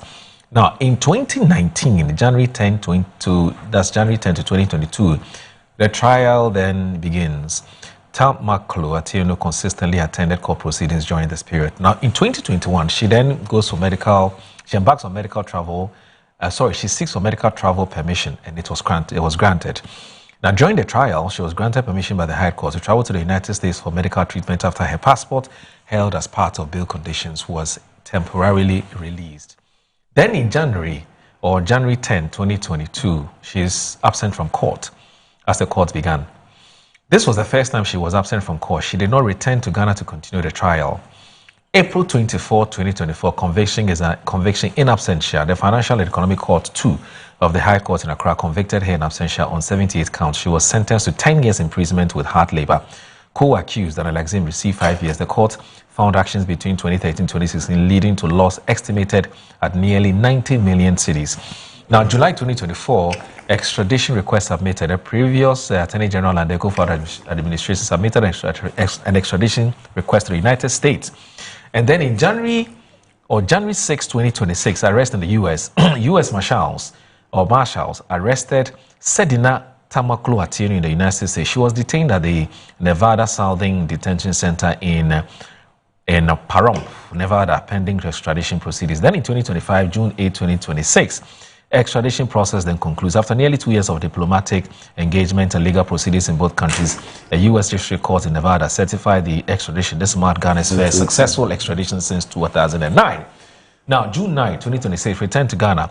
She then arrived in Kotoka International Airport aboard a United Airlines flight UA996 from Washington, Dallas. Upon arrival, she was handed over to the Ghana Police Service and Ghana Immigration Service to begin serving her sentence. Now, key allegations cited in court: appropriating 500,000 cedis of Maslow funds for personal use. There's withdrawing 1.816 million cedis for nationwide sensitization with little evidence of programs held. Inflated procurement of vehicles and mobile devices without PPA approval, and there's irregularities in funds for 2013 Kantamanto Market fire victims. So this is what we've been able to pull out for you in terms of the chronology of events. We didn't want to make it plenty, just something brief so that you'll be able to follow. It will then set the context for why this discussion is extremely important, because as you do know, there's been some public reactions. There are some who say it's a miscarriage of justice, some say this is justice which have been served. And if you read the court document, I'm talking about the appeals court document, the judges unanimously agreed that the basis on which she was convicted is very problematic, and so that's why she's been acquitted and discharged. But some also say that, well, we're reading means into, and I'm talking to the MPP, so we're reading means into things. We think that, no, this whole thing was orchestrated, it's been staged, or some theater happening, so on and so forth. Anyway, so perhaps I'll start with Isaac Nyako. Now, most of your colleagues, in fact, your party has actually issued a statement on this matter, and I'm sure at some point we'll read it. What is your general assessment of this verdict or the judgment by the court? What thou sayest? So, Moro, once again, thank you and a very good morning to our cherished viewers and to the good people of Ifia constituency. I thank them for the trust they always repose in me and for the support I continuously receive from them. Moro, I heard this news, I think we're in Parliament. This was 2 days ago when we began to get snippets of shots that the Court of Appeal have acquitted and discharged Sedina Tamaklo of all the charges that were against her. And so my initial interest was what really had gone into that decision. And I had waited patiently to have some perusal of the court's position in that. But even before going into the merit or otherwise of the position of the Court of Appeal, the fundamental question I always wanted to ask is whether as a country we are really committed to the fight against corruption. You see, the impression created out there is that anytime there are issues raised against corruption, against public officials, government and politicians are not committed to fight their own. And continuously that impression is built into the social fabric. Because day in, day out, people are prosecuted and jailed for various kinds of offenses. If you go to the district court all the way to the high court, people who steal whatever, whether it is someone's product or money, they go in, they are prosecuted and they get jailed. But anytime issues borders on political corruption, the impression is created that you go through a whole lot of hullabaloo, but at the end of the day, we end up leaving the people. And so the society is increasingly getting worried. As lawyers, you become a bit concerned when these comments pass, because these decisions, if really they come from the court, we are obliged to look at the merits or otherwise of the positions of the court. And so until you've read the reasoning behind the court's decisions, then you can proffer an opinion whether you agree or disagree with the position of the court. But I always say that the judiciary is also seated within the social construct. And so it is not just about the fact that what is happening within the society and the concerns of people do not reflect in the decisions of our court. And actually the position of the court should also be a reflection of the aspirations and the wills and the desires of the people. So back to Sedina. Moro, this is a person who was before a court of competent jurisdiction. She had actually appeared before the court since she was charged from 2017. And then she sought permission to leave the jurisdiction on medical grounds. Then she left the jurisdiction and never came back. In fact, at some point, the bail bond that the court placed on her had to be redeemed because the people that stood in surety couldn't bring her back to the jurisdiction. And then the case continued, and somewhere in 2024, her ladyship pronounced the judgment and found her guilty of all the 78 counts that were preferred against her, and convicted. If you take all the concurrent sentences, it comes into net effect of 10 years imprisonment with hard labor. So she had been out of the jurisdiction with this sentence around her neck.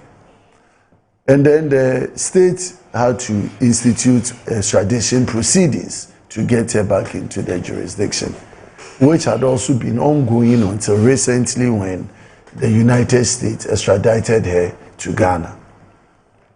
Now, when you juxtapose that to the conduct of government when she came into the jurisdiction, and then the hula baloo about whether she had been received into prison custody and the state was not open to even tell us the status of her whereabouts. After persistent demands, we were told that she had been reported sick and so had been under, yes, prison care, but under medical attention, until finally we were briefed that around the 24th of June or somewhere, she was taken to Nsawam prison. Then we all know that somewhere around 2024, she had filed some appeal against her sentence, and so that appeal has also been ongoing. And just when she comes into the jurisdiction, 1 month into prison custody, we have this judgment by the court, which is completely clearing her of all the charges. And so before we even go into the merits of the case, the concerns of Ghanaians are that, are we really serious about these issues about corruption and our fight against corruption? Because the signal out there that this government is giving to the good people of this country is that the fight against corruption is not universal. Their fight against corruption is targeted towards a particular segment of the society. And I say this in context to when they came into power in 2025 and the conduct of the Attorney General. Now, when you have an AG come into office and within the first 2 weeks, his priority is to enter into nolle prosequi and withdrawal of cases against people that are seen to be affiliated to his political party. And then all of those people are freed without much explanation. Of course, he tried to explain himself out, but I didn't see his explanation as justified. And then you enter into nolle prosequa and withdrawal of only people that are connected to your political party. And I had raised it the very time he did it, that if you take all the criminal cases in Ghana that are under his care, is the AG telling us that he never found any other case before the court that he believed that people were being wrongfully charged, or that the decision or that count may not succeed by if those cases were ended. But he could only interpret matters that borders on people connected to his political party. And then we've lived that moment. And then you have this huge issue where a lot of Ghanaian interest has been there since she came into the jurisdiction. And then what we hear is that she's been released, or that the court has pronounced her innocent. Now, the AG tried yesterday in his press conference to give indication that he's filing a stay of execution of the court's position and also file an appeal at the Supreme Court, hoping that the court will stay the execution of that decision so that they can appeal, and then after the Supreme Court have ruled, they can bring finality to the matter. That is a good step to take because, of course, Ghanaians are not happy. From where I sit, I have had the benefit over the last 2 to 3 days to engage a lot of stakeholders. These are not political stakeholders and people who are interested in our fight against corruption. And they think that the signal out there about the posturing of government and the Attorney General doesn't look good. And so if the AG is making these decisions to go on appeal, I will encourage him to do so. But you see, we always have this saying that justice should not just be done, but it should be seen to be done. And I say to the Attorney General, the fight against corruption, the commitment to fight against corruption shouldn't be done, but it should be seen to be done. But I have difficulty in appreciating whether the AG and this government is really committed to the fight against corruption. And the test case for them is on this Sedina matter. With that said, I think that we may, after taking our preliminary comments, look into some of the reasoning behind the court position, and then we can also make some commentary along it. But I'm very disappointed in what is happening. You know, the fight against corruption must also be sincere and genuine, also from the prosecution's point of view. You don't think so? Oh, do you disagree? Rightly so. Yes. Rightly so. You see, we sit here today, and every position I take should reflect my position if I flip to the other side. Yes. And so I want to be very consistent in my thinking and my thoughts.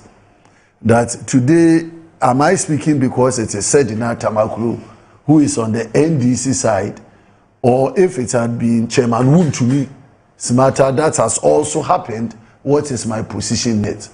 So on Chairman Woon to me, we have raised issues about the reasoning behind the judgment, and that is why an appeal process has been filed. And so you always have to give the benefit of the doubt to the judiciary in terms of their pronouncements. And that is why I'm very careful when it comes to criticizing the judges. Right. The judgment we are entitled to review and comment on. But my biggest concern is about the posturing of the government and the AG in terms of their commitment to fight against corruption. Right. And I've given you chronology from 2025 where they are penchant to deal with matters that involves people related and connected to them. Gives me an indication that they are being selective in their decision-making process. Without inviting you to get into the substantive matter, does the fact that the appeal process was filed during your administration and the fact that this is a verdict which has been delivered by the courts not by John Mahama, not by any minister, does that change your position, or you still believe that even though there's a verdict which has been delivered by the courts, you still think that the government has a hand in this? Because you talked about being disappointed in government, even this, you kept repeating it, you know, it doesn't look like there's a commitment to fighting against corruption. So my two fundamental questions for you is, one, does the fact that the appeal process which has led us to where we are today started in 2024, yes, culminating into what was delivered yesterday by the law lords, and the fact that this matter has been decided by a court, of course, of competent jurisdiction, it still doesn't change your position on this matter? You see, Moro, let me be very frank here. We are all officers of the court. And when I did my law, I had a lot of confidence in my practice that when I go before the court on any matter and I'm able to establish my facts and evidence, and I subject myself to due process, yes, I will come to one conclusion, that the court will be fair in their determination of my matters. So I had no shred of doubt concerning my appearance before the court, and I have several cases I made in court that I got. So what is the government's crime here? I'm coming. Okay. I'm coming.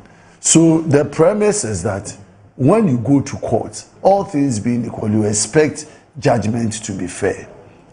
All right. When it comes to political cases, we are gradually getting into a scenario or situation whereby judgments that emanate from the court are seen to be a bit not influenced, but a bit tainted to a particular direction. You see, when our colleagues were on the other side, okay, they called even the Supreme Court a unanimous FC. Right. To the extent that any matter that appeared before the court, the judgment that came out of it, they could feel some influences from the executive. And so they had issues with it. Right. Today they are on the other side. We also here are complaining about some of the decisions of the court. And so the introspection, there's the need for the court. And I put this challenge on the Chief Justice. Okay. To do an introspection of all, because you see, the Supreme Court and the justices of the Supreme Court have the benefit of also reviewing all these cases that comes before lower courts or courts below them. Okay. To see and do some peer review and certain reviews, whether the decisions that are emanating from those courts are actually foolproof and it stands the test of time. Okay. I've not come to the conclusion that this is being done. I remember when Justice Dennis was the head of Magistrate and Judges Forum. Right. He had always called for some judicial peer review introspection. Okay. So that, you see, the people that receive these judgments will be convinced that these are not born out of political influences or political concerns, but they are genuine and they stand the test of time. All right. Until we come to that point where we are satisfied that we are receiving that independent reasoning from the courts. This matter will keep coming up. It will keep coming up. All right. So Godwin, the good thing about Godwin being here is not just the fact that he's the head of legal of the MDC. This is not necessarily. But is he still the head of legal? Yes, it's combining both. Oh, the okay. party hasn't had any contrary. That's a big one. Combining these two. Yes. But I do have a lot of because of time. Because of time, we couldn't even discuss MPA. But whilst you're talking, your supervisee and your subordinate, Godwin, you know you are the one supervising him. That is only in Parliament. Once you walk out of Parliament, it's bye-bye. He was nodding his head. I mean, he just can't wait. The good thing is that God has been following the case a very long time as a lawyer who likes to. He reads a lot, and of course, as a lawyer, he takes a lot of these, especially these kinds of cases, very seriously. Now, Godwin, you personally, I've known you for many years. You personally have always felt that something was funny about this Sedina Tamaklo case. And you've had cause to, many years ago, express your disagreements with the with the judgment by the High Court at the time, and you had felt that, look, Sedina is a victim of circumstances, and so you believe that it would be a good idea for her to appeal the case, and she did exactly that as far back as in 2024. We're here now, but for some reason, your critics think that this whole thing has been orchestrated somehow, somewhat. And we heard what Isaac Boama has been saying with his opening remarks about commitment to fighting corruption and the optics and so on and so forth. Before you get to the substantive case, please try and address this optics matter. You know, is the government or John Mahama, do they have anything to do with this? So I have with me here the Constitution 1992. Okay.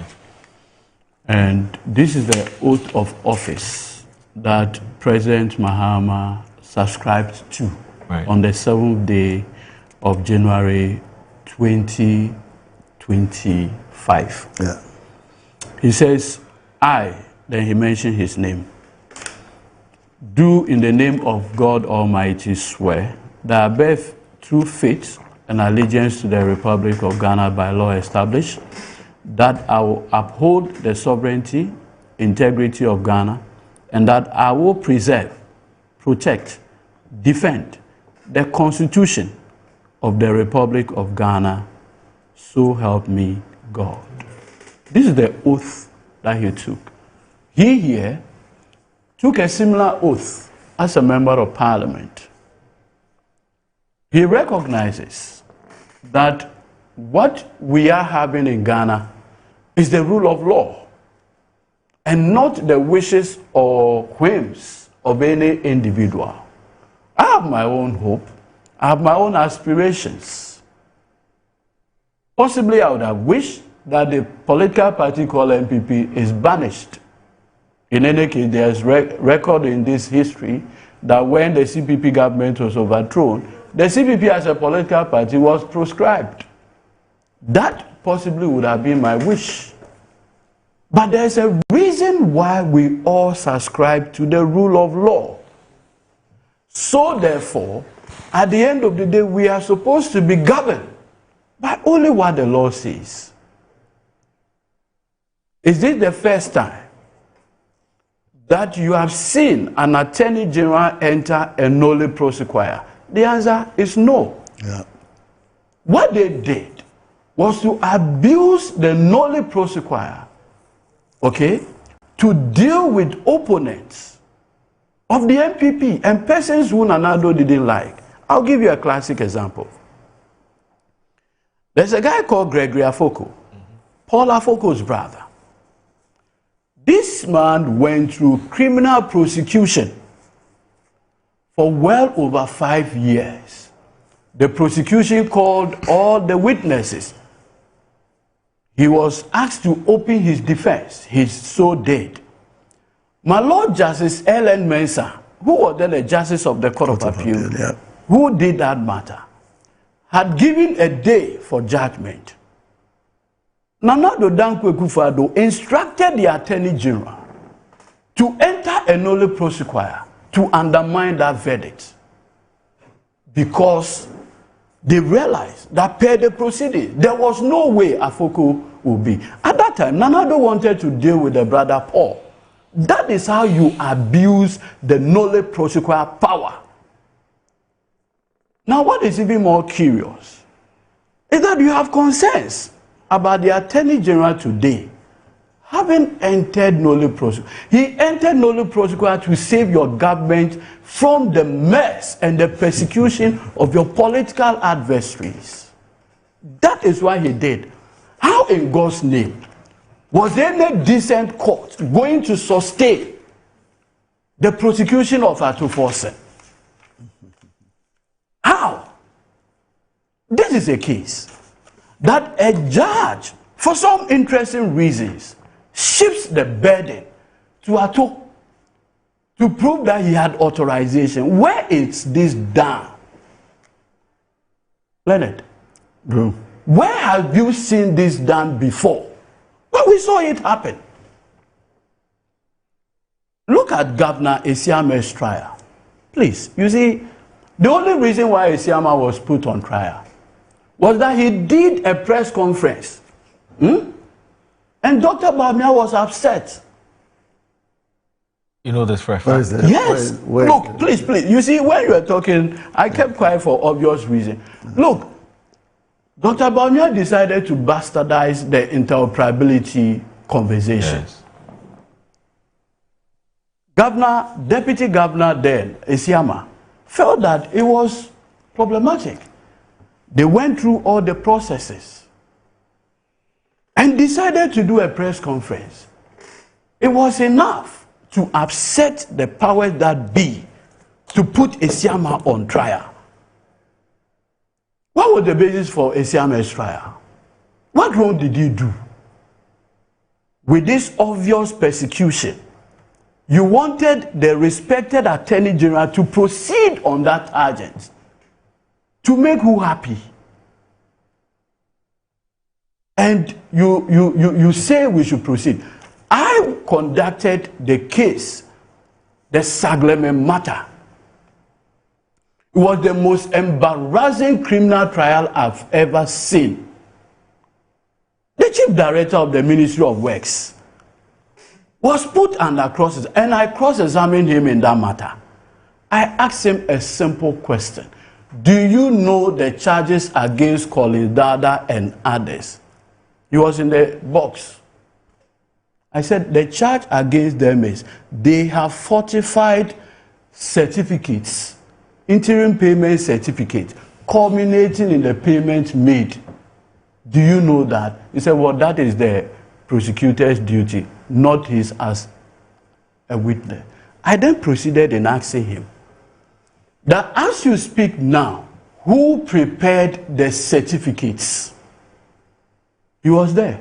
So I showed him a copy of the interim payment certificate. And I said, look at who signed the interim payment certificate. Guess who signed it?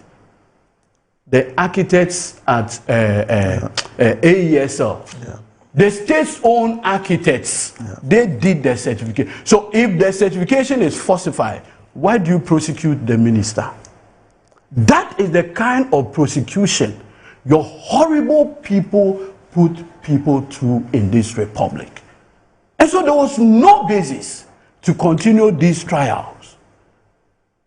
What Attorney General Dominic Ayine did was to save your government. And never again should we have this kind of political prosecutions in this republic. Never again. And I have always maintained, I don't mind who you are. If there's no basis to prosecute the person, don't do it. Don't. I will not be part of any certain. It doesn't matter whether the person is MPP or NDC. Don't just do it. Go back and go and read the records in the Collins Dada trial. If you, as a lawyer, you could even go through. Look, the first prosecution witness was the chief director. At the time of the transaction, he was the head of monitoring and evaluation. He knew nothing about the Sagleme contract. The second person who they brought worked at the Bank of Ghana. All the payments went to him. Without his verification, it will not be paid. Such a person was brought as a prosecutor. So I asked him under cross-examination, do you have the power to refuse a certificate or a request from the minister once he came to Bank of Ghana? He said, that is correct. So in this case, you satisfy yourself that the certificates were proper, and that is why you made a payment. He said, that is correct. Notwithstanding, you still brought Collins Dada to court. And in the face of this record, you want an Attorney General to continue with this prosecution because the MPP says so. How in God's name are we going to organize our democracy to please the MPP? That is how your record looks like. And so if the Attorney General had to do a nolle prosequia, it was well founded. In any case, it is permissible under our laws. And that is why if you look at the Constitution, Article 88, it vests all prosecutorial powers exclusively in the Attorney General. And I recall when the Afoko matter happened, one of the things Gregory Afoko raised had to do with the fact that, listen, the Attorney General at that time was abusing his nolle prosequi power. Because I've gone through this trial, just when judgment is about to be given, you enter a nolle prosequi and rearrested me and put me before a different judge. Why? Why are you doing this? When he went to the Supreme Court, you should read the reasoning of my Lord Justice Mafosa. May he so rest in peace. He said the Attorney General's nolle prosequi power cannot be challenged. Yeah, of course. Okay. That is still good law today. So on what basis would you want to then, say that the nolle prosequi has filed and that for the optics? What optics? Okay. You have not even had the benefit of evaluating this thing. But you see, I find the MPP's whole thing about the SEDI trial to be one that, if you observe and follow the trial properly, and I'm sure we'll have the benefit, or maybe I can proceed, because in the evaluation of the record, let me put this on record. Right. The second accused convict, Daniel Azim, as we speak, is on bail. The CEO? No, the director of operations, yes, who yes, was tried with operations officer, yes. He's the CEO, Daniel Azim. Yes. He's on bail, pending appeal. So, you have a situation where, and guess who granted him the bail? The Supreme Court of Ghana. For the Supreme Court to look at an appeal on a criminal matter and proceed to grant the person bail, what it tells you is that the Supreme Court is satisfied that there is a high probability that the appeal will succeed. Right. As we speak, that second accused convict is on bail, pending the determination of his appeal. So when from all this talk, when from the impression being created that there's something extraordinary, your Attorney General prosecuted a bad case. He did a shoddy work. Unfortunately, the trial judge, from the judgment of the Court of Appeal, appeared to fill in the gap. I am always minded by the reason, in fact, the validatory judgment of His Lordship Justice Pegan in the case of Osei Kwejo II. He said, look, when a charge is defective, it is incurably bad. You cannot cure the defect with evidence. You can't. Right. And so in this trial, basically what happened was that the trial just sought to fill in the gap for the defective charge sheets. Right. And that is why the Court of Appeal, in its reasoning, came to the conclusion that you cannot invite an individual to respond to a charge that the particularities are extremely lacking. In any case, the Supreme Court has already decided, in the case of the Republic versus Ernest Thompson, that where the charge is defective, it will be set aside. And that is why in the Ernest Thompson case, the charges were set aside until the Attorney General went back and refiled new ones. That is good law. It's still in our laws. Right. What was the basis of the prosecution? First of all, that whole thing was a charade. I'll tell you. There's an auditing firm called Bafwewa and Associates. That is the auditing firm that the MPP used for 8 solid years to hound former appointees of President Mahama. I feel sad.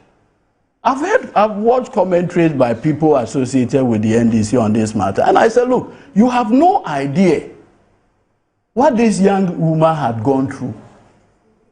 That is hounding at the highest level. What did Bafwewa and Associate do? When the MPP came to power, Nanaya Osafo Mafo, at the office of the president Anes, brought this man, Professor Duajiman. And basically what the Professor Duajiman committee did was to select former John Mahama appointees and do audit of all of them. So Morrison and Associates were given Ghana Gas. Bafwewa and Associate, Maslock and others. Deliberate. So it was on the basis of these audits that they now went to Yoko to proceed with the investigation against SEDI. Now read the records. I decided to bring a copy of the judgment here today. Okay. And for those who say optics, so keep an innocent person in custody. I wish you well. Look, if you look at the proceedings, and I want us to go to pages, do you have a copy? Yes, I do. Pages 74. 74.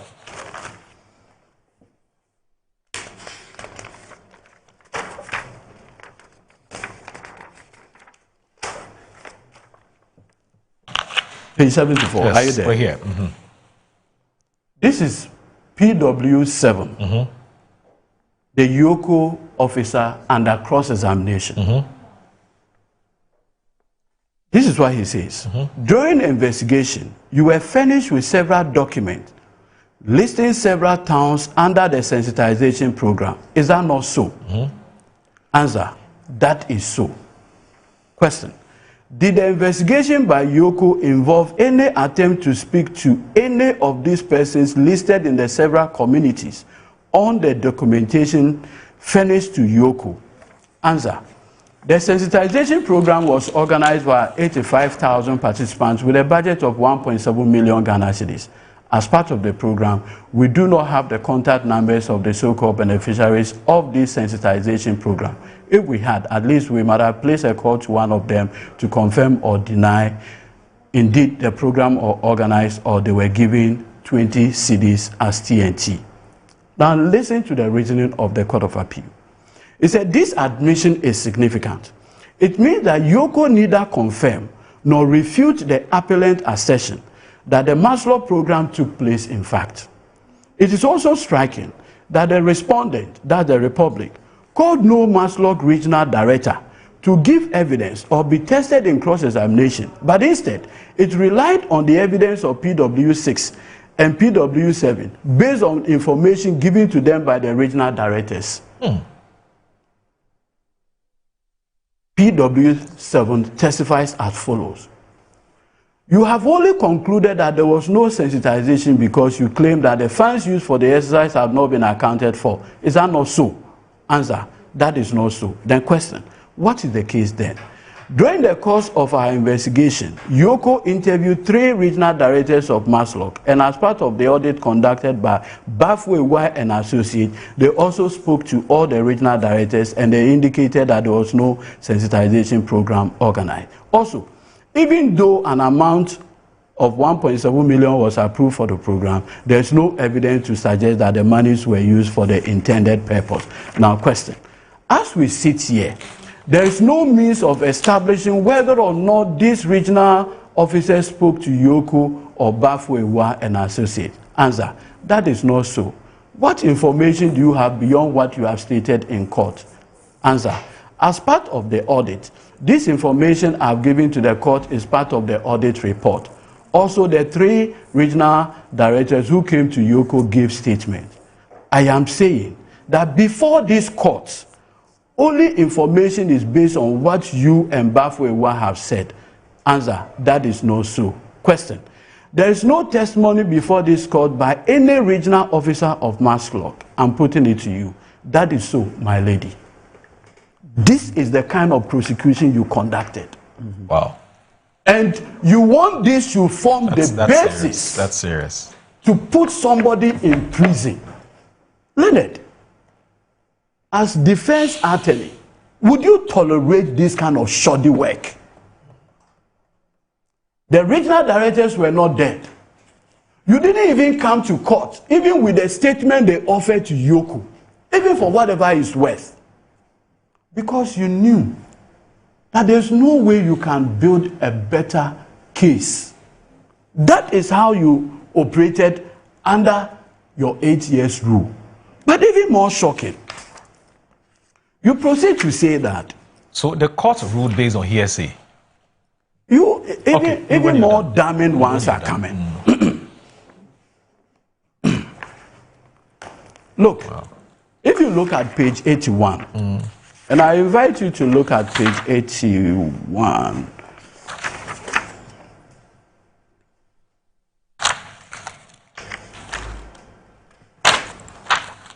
Listen, this should never happen again. It matters not whether you are NDC or MPP. I also recall your testimony was that it was not relevant because you got to know that it was used for the purpose for which it was withdrawn. Listen to him. Let me even start from page 80. Okay. 94 paragraph. Interestingly, upon the perusal of the record, I find that prosecution led evidence to collaborate the appellant assertion that she distributed the money to victims. PW1, and you know who PW1 Who's is? PW1? Sticker. Oh, okay. Who was then the Maslog boss? Yes. Testified under cross-examination on 24th May 2021 as follows. You testified some days ago that the issues in respect of Dwadifo Adamfo are no more relevant. Was that your testimony? Answer, yes, my lady. Then he proceeds. I also recall your testimony was that it was not relevant because you got to know that it was used for the purpose for which it was withdrawn. Answer, yes, my lady. How did you get to know that it was used for the purpose for which it was withdrawn? It was through inquiry. Inquiry by who and to whom? By Bafwewa and Associates. That led us to that conclusion. How did you inquire from them? We inquire from both within and without. Within means after speaking to some officials of Maslog and then some officials of Dwadifo. But I cannot pinpoint which one of them. We came to the conclusion that the matter had been resolved. If it had not been resolved, we would have put forward additional documentation.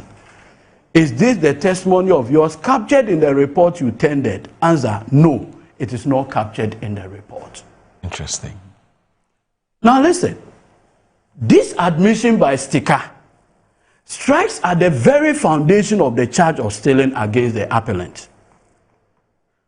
PW1 Sticker knew that the appellant had distributed the funds to the victim. PW2 confirmed as much to him, yet the material fact found no place in the report tendered in evidence. If the funds were applied to their intended purpose, the allegation of dishonest appropriation cannot sensibly be sustained. And this is how we went about the prosecution.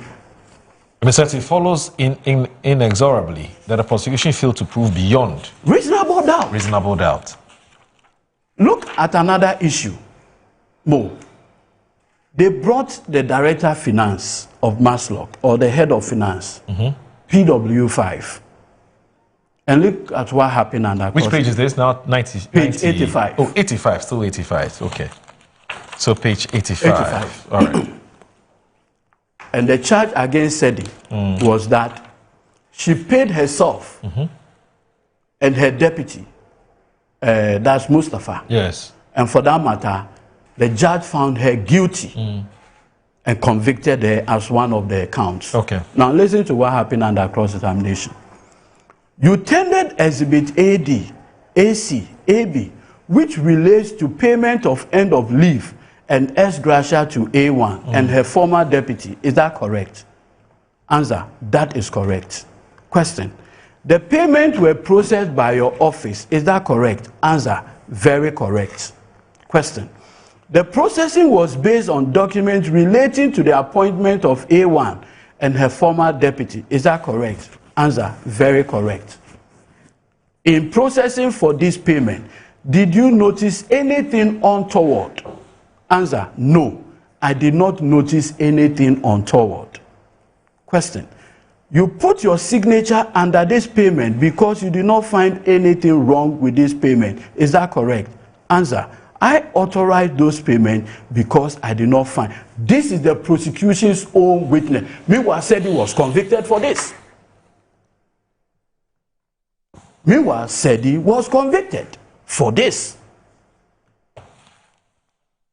I am sitting here and I'm wondering, what republic are we organizing? Mob? A senseless mob? To please a mob? Is that what it is? Right. But you see, now, and you come. Now, if the prosecution's own witness, PW5, had come to court and testified, and quotes, he said, I authorized those payments. It was not said.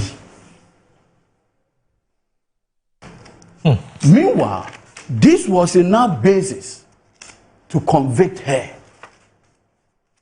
And the most shocking part, shocking, and I've seen MPP people put out there in their social media platform that, an amount of 61 million Ghana cedis was appropriated by her.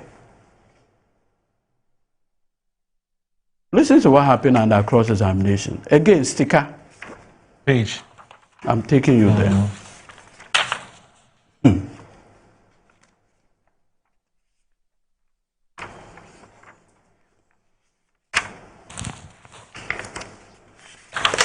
You know, Sika came on board as one of the PW2. Yes.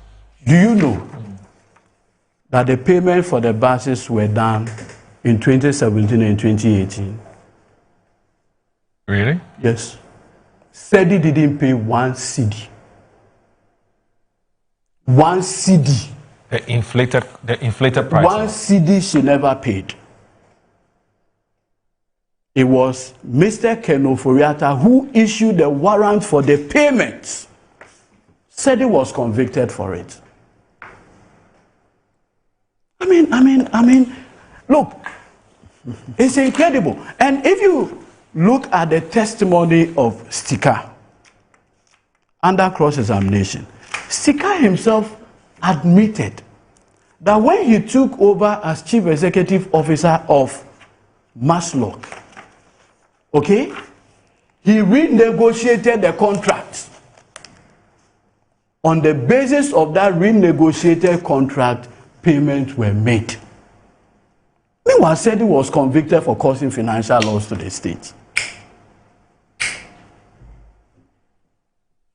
You know, I know that as a political party like the MPP, at least you want to show that you were serious in government. I mean, that's fine. Curiously, it was under the MPP administration that the entire value for the buses were paid. And Stika, who was the first prosecution witness, when he came before the court, admitted this. So what was the basis for the conviction then? And that is what most of these MPP guys, they don't even know that the payment was authorized by Mr. Ken Ofori-Atta with a warrant. So as we speak, SEDI is in a Sawan prison for payments authorized and done by Mr. Ken Ofori-Atta. And you say that optics, so keep him in jail. Like the Roman Colosseum. Keep the mob happy. Let more blood be spilled. To the extent that the mob is happy, continue to do that. have a challenge with that reasoning. I believe that no one should be convicted for an offense when it is demonstrably clear that no such evidence was led. Before I yield, let me respond quickly to something that my attention has just been drawn to. There's a leading member of the NPP called Kofi Ofosu Nkansa. He used to be the head of the NEIP. He just posted something on Facebook claiming that there were missing pages in the records. What he didn't know. Records filed by who? The Attorney General? No, the records of appeal. Oh, the records of appeal. Usually the appeal is records, Yes, so yes. it's in different Right, volumes. right. The Attorney General, the Republic, filed a motion for rectification of the record and required these 3 documents to be included in the records. Lawyers for SEDI opposed the application on grounds that the documents they were requesting for were documents given by the prosecution itself.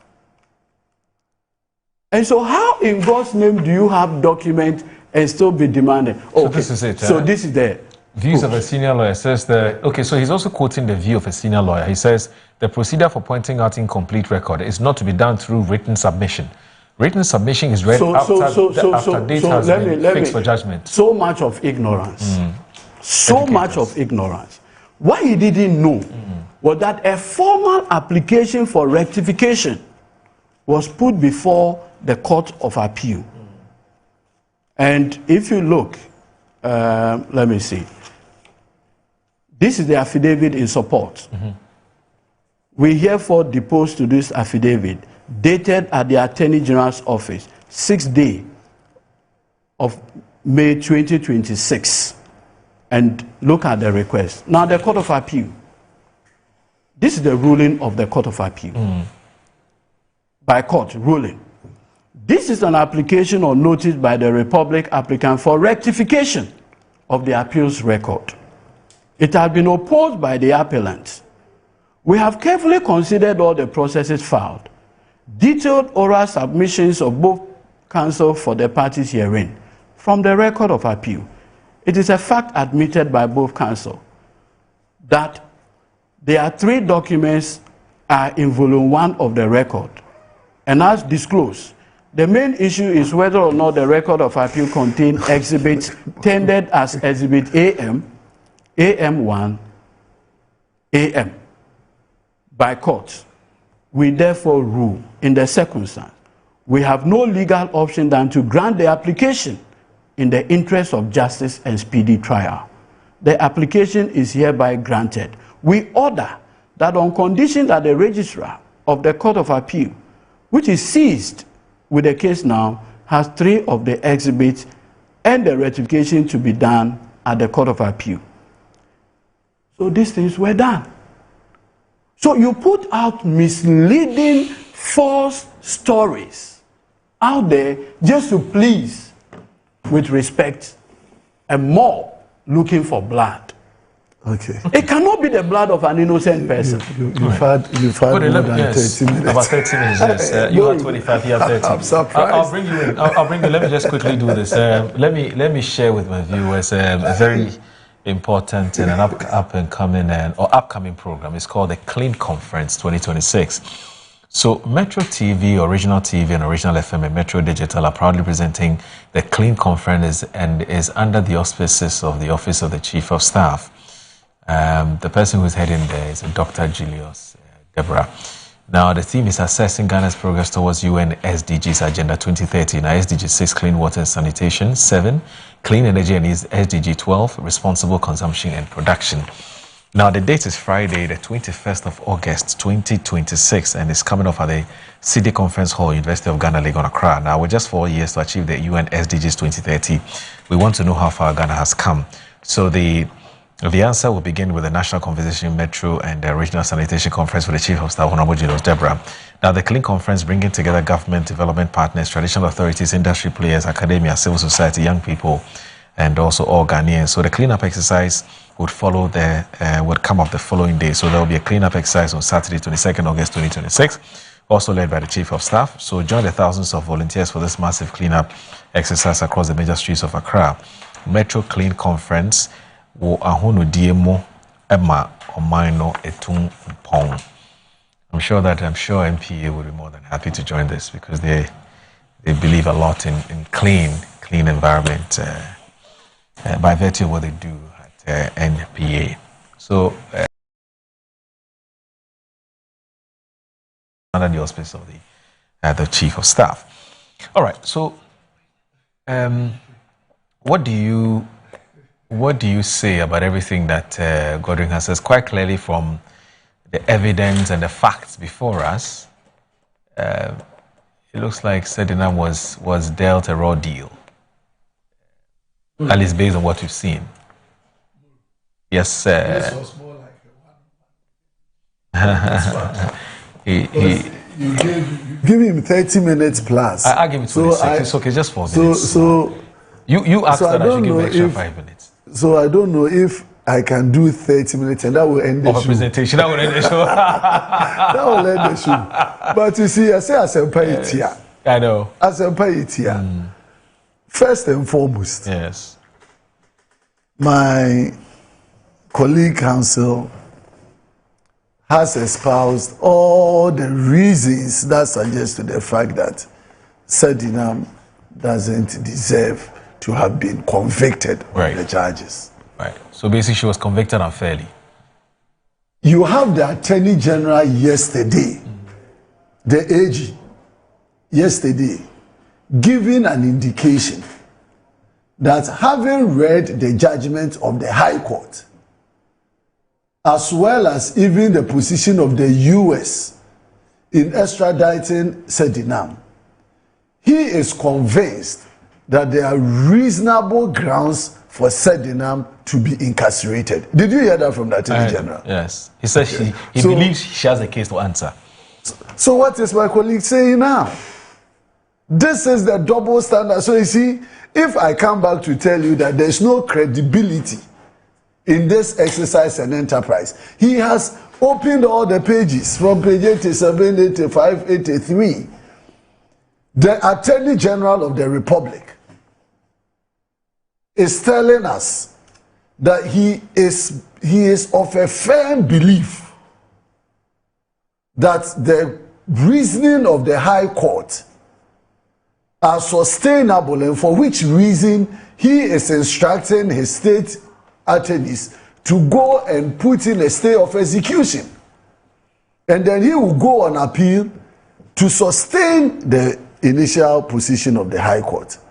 And then you are here telling me, coming from the same stock, that there is nothing before us that proves to one conclusion that Sedinam is liable for any of the offenses that she was charged. Do you find that strange? Don't you find that strange? I want to know. No, but don't you yourself? That is the principal state advisor, exactly. Legal advisor. In his capacity, he is seized with all the facts as well as we are. So, am I to believe the AG? Am I to believe the NDC? Am I to believe this government? Now, let me go back to his issues he raised about political prosecution and persecution in those instances I raised about the nolli prosequa. Muru, please. If the Attorney General is convinced that there are no grounds, first, he said that you can't challenge the decision of the AG. Of course, that is in Article 88. But he was challenging the decision of the Attorney General in entering Noli Prosequa in the matter of Gregory Afoko. No, because you raised it. He was challenging the position, the reason of the AG. And in fact, on Afoko's case, I don't want to be emotional. I was part of his initial counsels when his matter, Gregory's case. So I was into the first judgment, and so I'll leave it there because I had my own issues as well with some of the matters. But the key thing is that if we can't question the reasoning, of course, that is the position of the law. And people are being prosecuted on weak grounds. At the time the Attorney General came into office, some of these cases were at the tail end. They've even finished the prosecution. It was at the point of judgment. Why don't you allow the state to embarrass itself and then put the blame on the MPP? But why didn't you do so in our focus matter? Why didn't you, Leonard? Oh goodness, Leonard, why didn't you? Or it was good for Afoko? No. So Muru. So you have talked about, so sorry, before you can go ahead, so you have talked about what you find to be a bit interesting and absurd, a situation where Godwin is here, he's a member of this government, and then the Attorney General is saying one thing, Godwin is saying another thing. Now, somebody has just drawn my attention to a publication which I think it's on, okay. Now, it says Isaac Boamanyako, who is the MP for Kaikwe Central. Patrick. Patrick. Yes, sorry, Patrick. Yes, he agrees with Godwin. Yes. Now listen to what he says. Okaiko Central Member of Parliament, Yaboama, has stated that Ghanaians should have no problem with the Court of Appeal's decision to acquit and discharge former Microfinance and Small Skills Center Maslock Chief Executive Officer Sednata Makulati. The private legal practitioner stressed that a former state official pursued the legitimate cause process to have a conviction overturned, a process he says all citizens must respect. He was responding to the judgment of the Court of Appeal, which acquitted and discharged Tamaklo. Speaking at an exclusive interview with host Kwabena Ejepo on Frontline on Rainbow 87.5, the lawmaker posed that Ghanaians must respect the outcome of the case because she went through the legal process and the law is now on her side. No, but that has been all our positions. Myself, I've said I have no issue with the process that has led to our acquittal. He says he knows but that. But as to the reasoning behind it, I don't think that is what he's talking about. This for me is what for me is a catch. Okay. He says he knows that the judicial system exists to ensure wrongs are corrected. Yes. Injustice and criminality are addressed. Human rights are protected, and abuses against the poor and underprivileged are right. He's right in his position, and I'm at all false with it, and that has been. No, but you recall that was Godwin's opening remarks where he said the appeals court has actually corrected. That is for him now. Okay. That is why the matter can also be appealed. Okay, and that is the option that the state is taking to the Supreme Court, and then we also hear the position of the Supreme Court. But it's interestingly, you know, the case against Hanan, we are talking about defective charge sheets. Yes. And you know that incurably defective charge. Oh, it's of course. That's the position of the law. If it is defective ab initio. Okay. And so you cannot cure it with any evidence. So that's the position of the law. And you know, in the matter of Hanan, there's also issues being raised about defective charge sheets. So you see, when we come to a firm conclusion, I'm not aligning with my brother's reasoning that you come with defective and the burden of proof is being shifted to Sedinam and all of that. Yeah. These are all judicial reasoning, and I have my own views on them. But I want to answer more of policy and constitutional matters. That when we are having variety of concerns about defective charge sheets being raised against state attorneys and their charges they file against people, then that should be worrying. That should be worrying. I'm bringing in, if this is sustained, against concerns over time, including recent charges that are being preferred against others. And I've brought the issue of Hanan, where Godfrey Dame has raised it and they have to withdraw and have to come back and all of that. Then it means there's a fundamental problem in how we couch our offenses and how we align them with clearly defined position in terms of how we craft our offenses. And so that for me is another area we need to look at, and whether the AG's office need a lot more of training, capacity building, and amongst others, to be able to deal with issues around charge sheets that comes before them. So these are what you call procedural defects. Yes, okay. And whether people may even use that as an avenue to, you just do prosecution only to use those areas to set people free. You never know. Okay. But in wrapping up, I don't want to use his 30 minutes because all that he said, the Attorney General disagrees with him. So I'm not the one to open the pages to him. But in bringing issues, and he talked about Bafwewe and Associates and all the things that you read, matters around Steke's evidence, which at some point sustains Bafwewe's Associates' position and areas that they contradict. My brother, all that Ghanaians are concerned about is that were there legitimate issues around public officials abusing their office to the detriment of the state? Are we saying here and now that Sedinam has not benefited from all the financial crimes that has been labeled against her? If we are not careful as a people and we continue in this tangent, we are setting a precedent and a standard where public officials will feel emboldened to go into state, dissipate state accounts, and use these legal avenues to sustain themselves and to free themselves. And that is where Ghanaians are concerned. And that is where I, as a people's representative, am concerned. That when the state comes up with areas, and they themselves have started prosecuting a number of cases. The AG will come and raise amounts, 500 million, NSS, 300 million, 1 billion.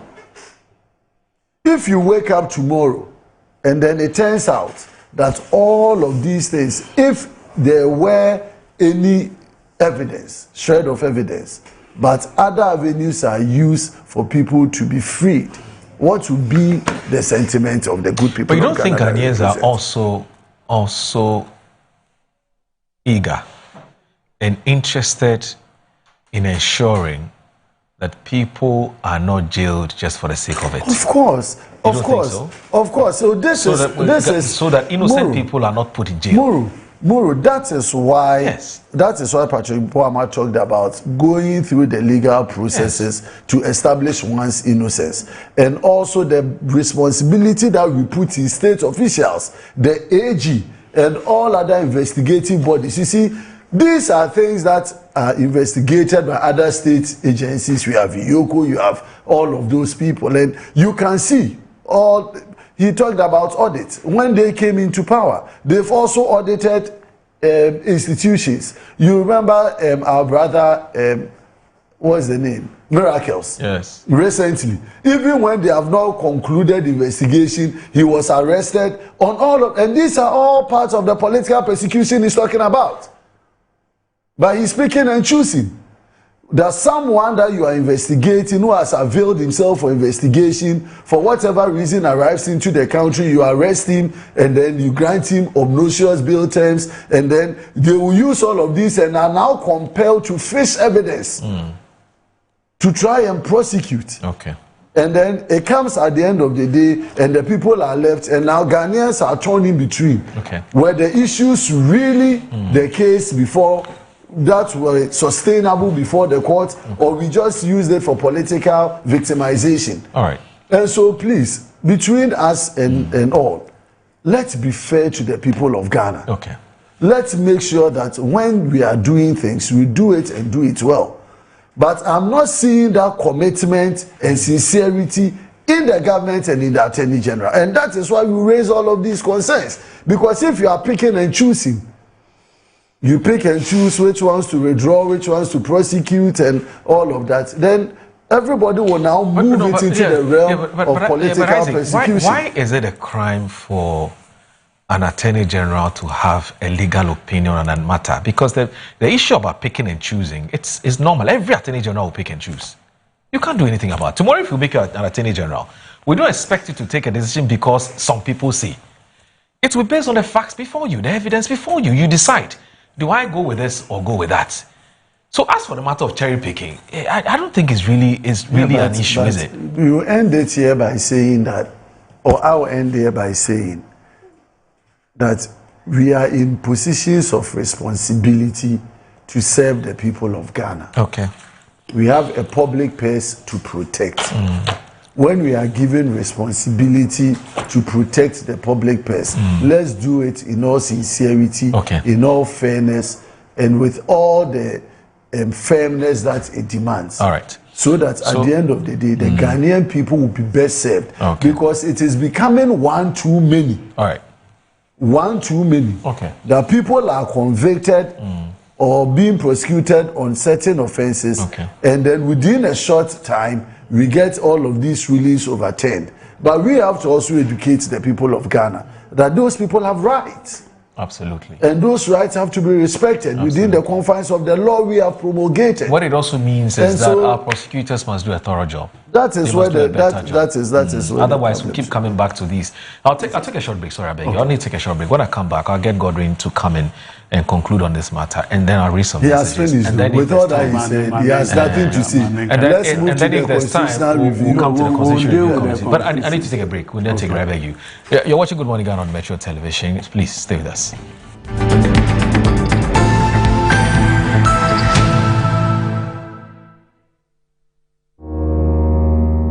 Finding my dream apartment in just 2 days was a breeze with 7terragh.com. Looking for your next home, the perfect piece of land, or the best commercial property for your business? Are you worried about sending money home for property and finding nothing when you return? Well, worry no more. 7terragh.com is just a platform to find prime lands, perfect properties, or vibrant real estate development at the click of a button. 7terragh.com is your go-to property listing platform that allows you to register, list, rent, buy or sell, and connect with correct agents. With our AI-powered smart search, personalized dashboards, verified agent connection, and interactive property maps, all your property needs have been made easier. Check us out on 7terragh.com or contact us on 0302-998-246 or 0561 032 252.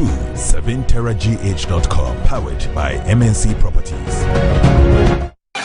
Are you a headmaster, headmistress, parent, teacher, or an educator looking for high-quality textbooks for preschool, primary, and junior high school students? Look no further than Advocate Publishing Company. Advocate Publishing Company is a leading publisher of educational materials in Ghana that publishes very engaging, interactive, and comprehensive textbooks that meet the needs of students, teachers, and parents. Our textbooks are thoroughly published to make learning fun and easy. They are also designed to stimulate critical thinking, problem solving, and creativity in students. Make Advocate Publishing your preferred choice for all your educational needs. Explore our range of textbooks and educational resources. Visit us at the old GNTC yard near Kingsway, Accra. You can contact us on 0503 786 776 or 02408 06354, also 0531 600360, and connect with us on Instagram, X, and Facebook at Advo Publishing. Don't settle for less. Choose the best. Advocate Publishing Company, empowering young minds one textbook at a time. Thinking publishing, think Advocate Publishing. As the days come and go, there's always shit. Let colleagues explore all the planetary bodies. Our mission is in Uranus to treat, hemorrhoids, anal fistula, anal fissure, anal incontinence, hidradenitis suppurativa, using laser Legasure for pain-free and speedy recovery. On Uranus Street, Accra, is Main Tuber Hospital and Coloproctology Center. Trust Uranus with us and we will delight you.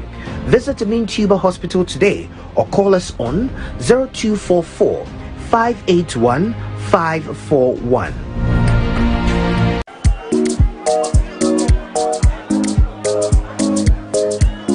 Madam, I'm looking for Abena. Abena, there's someone looking for you.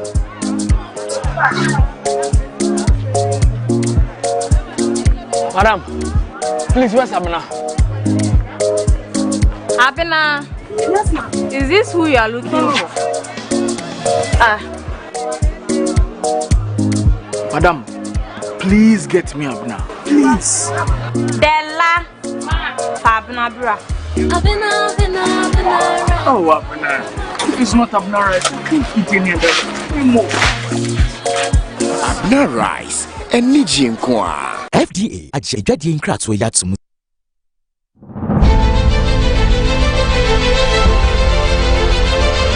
Metro TV, Original TV, Original FM, and Metro Digital, under the auspices of the Office of the Chief of Staff, proudly present the Clean Conference 2026 under the theme Assessing Ghana's Progress Towards UN SDGs Agenda 2030. SDG 6, Clean Water and Sanitation, SDG 7, Clean Energy, and SDG 12, Responsible Consumption and Production. Friday, 21st August 2026, 9 a.m. at the City Conference Hall, University of Ghana, Legon, Accra. With just 4 years to achieve the UN SDGs 2030, how far has Ghana come? The answers begin with one national conversation, the Metro and Original Sanitation Conference, with the Chief of Staff, Honorable Julius Debra. The Clean Conference, bringing together government, development partners, traditional authorities, industry players, academia, civil society, young people, and all Ghanaians. Change is not only in conference rooms, so there will be a cleanup exercise on Saturday, 22nd August 2026, also led by the Chief of Staff. Join thousands of volunteers for this massive cleanup exercise across the major streets of Accra. Metro Clean Conference, Wahuni Diema on Mine Tumpo.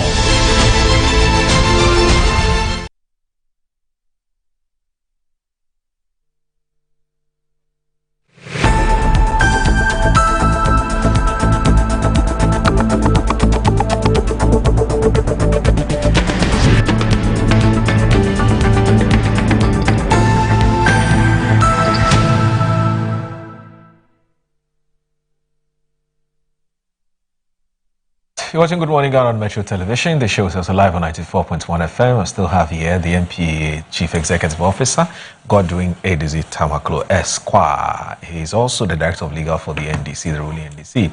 Also here with us is Isaac Boamanyako, his MP for the Efia constituency, and also a private legal practitioner as well.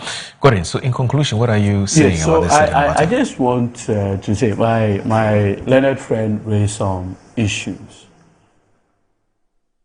I've done only private legal practice. I have not had the benefit of being a prosecutor. And so my attitude has always been to argue for bail. Right.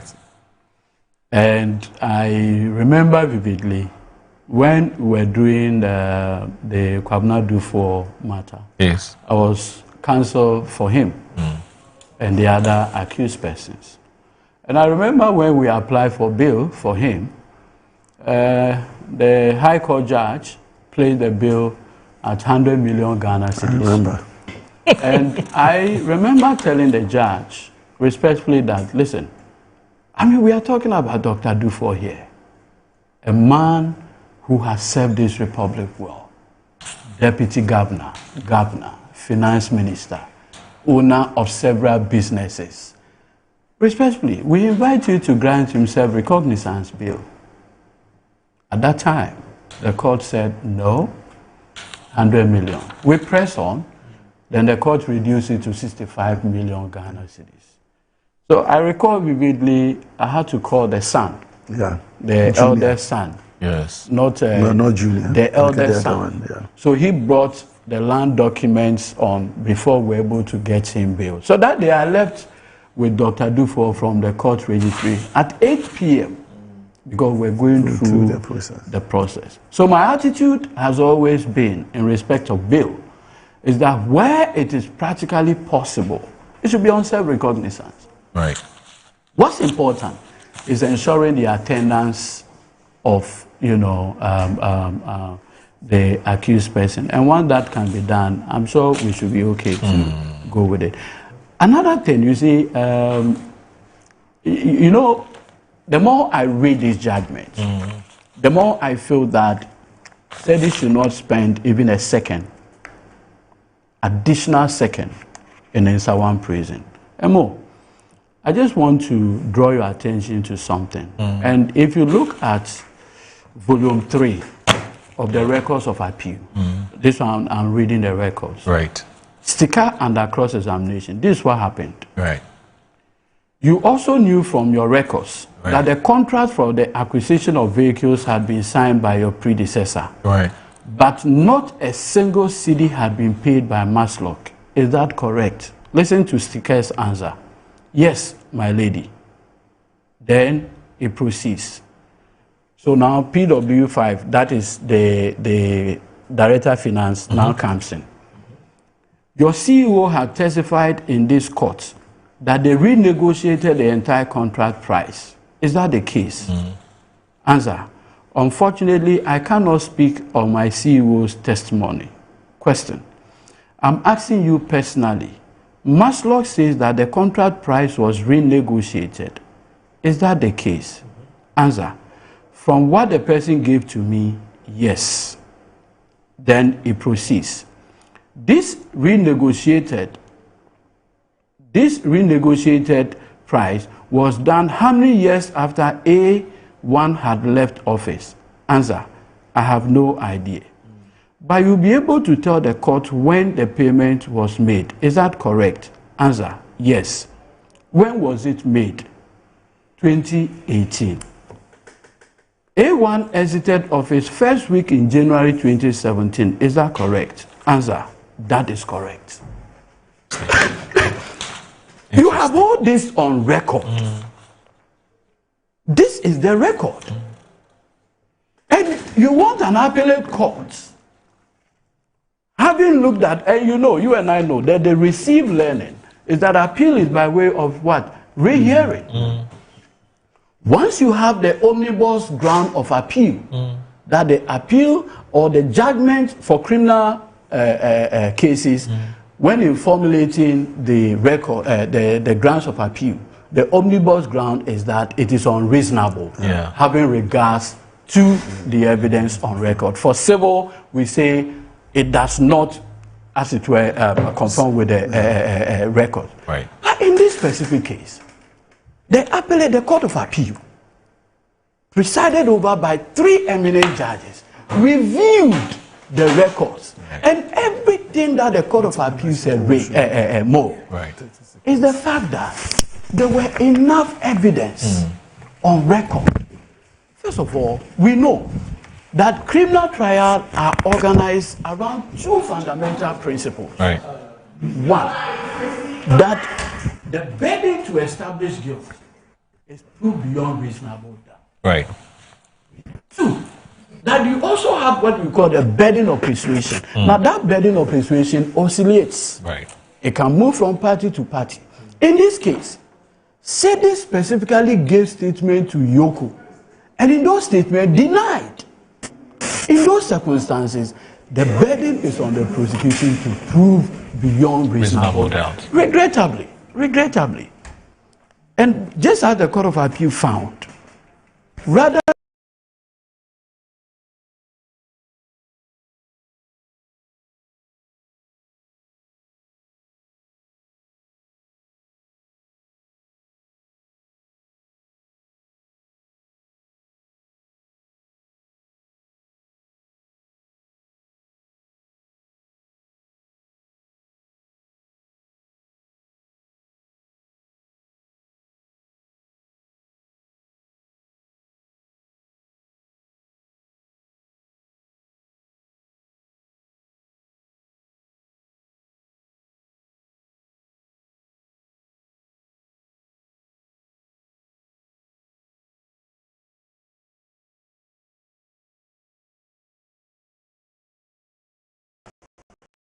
Leonard, is that not the receive learning?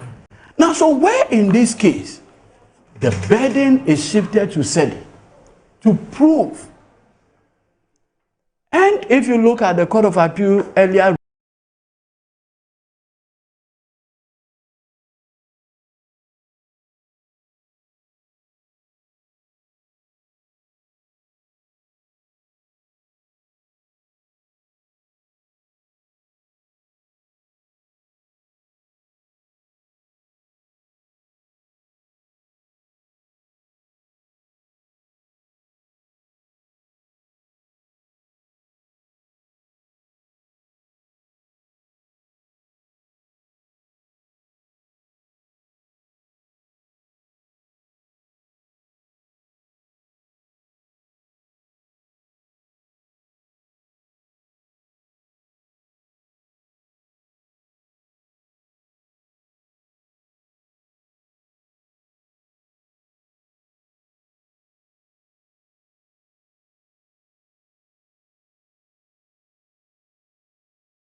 please do. I recall when I was counsel for one of the accused persons in the NCA matter. Okay. When we're doing that trial, Leonard, when we're doing that trial, we will go to court 10 a.m. Yes.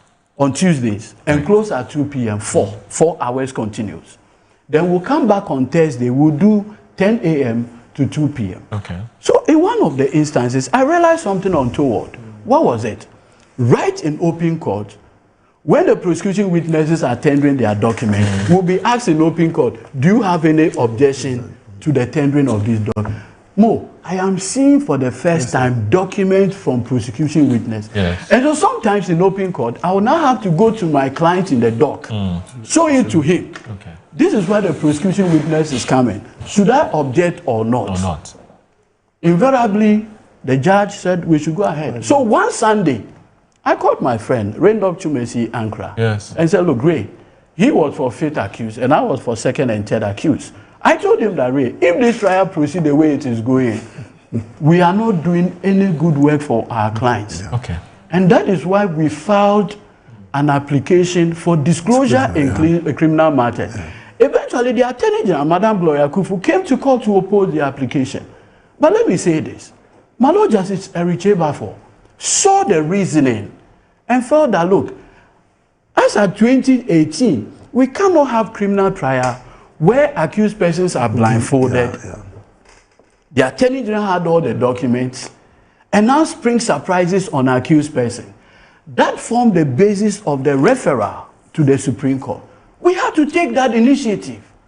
And so I have always said that, look, when it comes to protecting accused persons, because look, life has shown that prosecutors can become accused persons. Oh, yeah. Life has shown. Today, as we speak, the FBI boss, former FBI boss, James Comey, is going through criminal trial. Today, as we speak, the Attorney General for New York, President Trump is on her, Letitia James or something, to have a trial. So I am saying that when you formulate rules that protect accused persons, You're doing it for yourself. You are doing it for yourself. You are doing it for the protection of the collective. Right. Because life instances have shown that most often things flip. And when they do, you lawyers call flipping a witness, isn't it? That's different. Okay. I'm talking about using prosecutors. They will ask you that will the anchor hold? Okay. When, you know, it comes to salvation. Unless, of course, you have Christ as your Lord and personal Savior. But I just want to conclude with a very interesting quotation by my Lord Justice Akamba. Yes. Ekoraso versus the Republic. He says that, look, quote, the strength of our criminal justice system over the years has not thrived on mere wishes and speculation, but by the production of evidence that meets the standard of proof of crime in a court of justice. At least let's all be minded. Okay. Respectfully. All right. The reason why I mentioned the flipping the evidence was when you talked about the use of cooperating offenders to prosecute kingpins. I think that's what you mentioned that. Oh yeah, you know the RICO law in the US. Yes.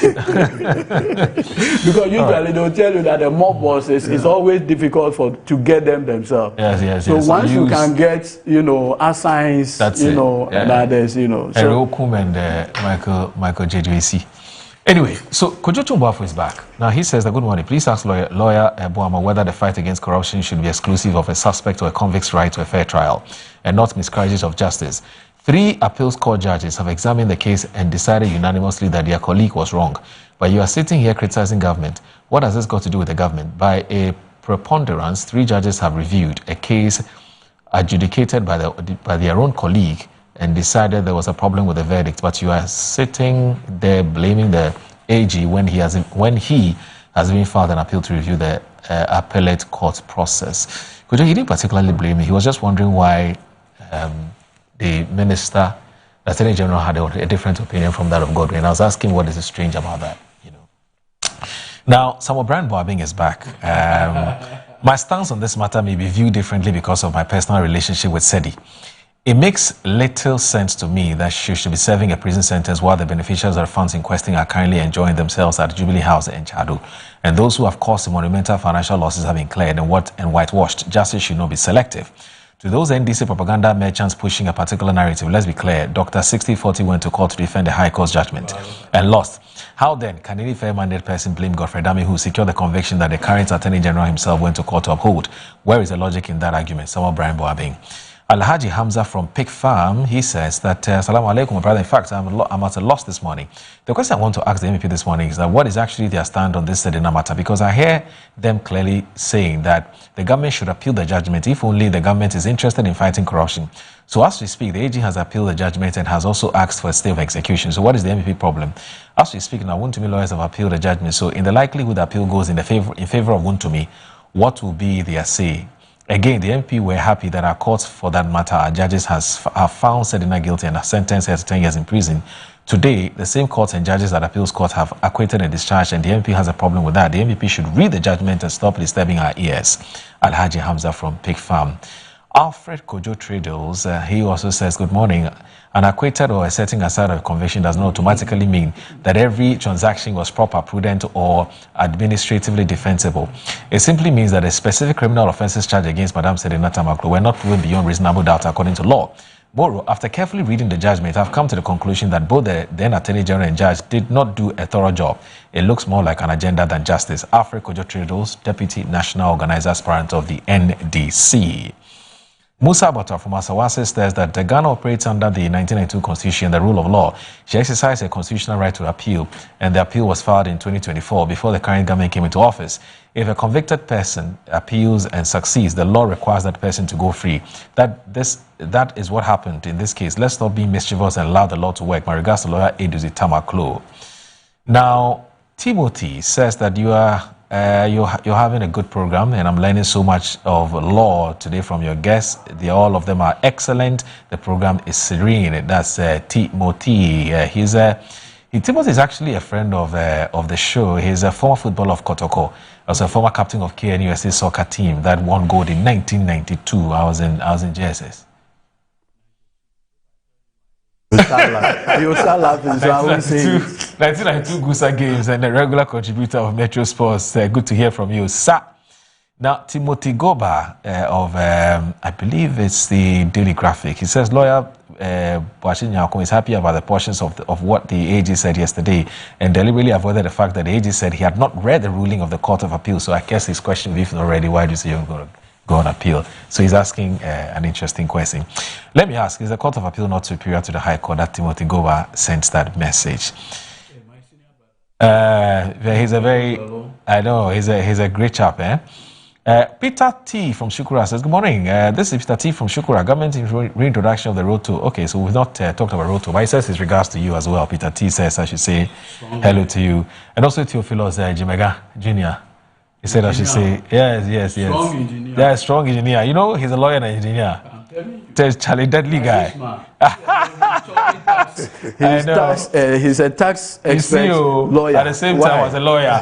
Why? So Mancha Bruce, professor, he's now professor. Oh, you know the registrar of the Ghana Dental Medical Council, Dr. Divine. You know he's a medical doctor and lawyer. Yeah. I know him personally. Double salary. Yes.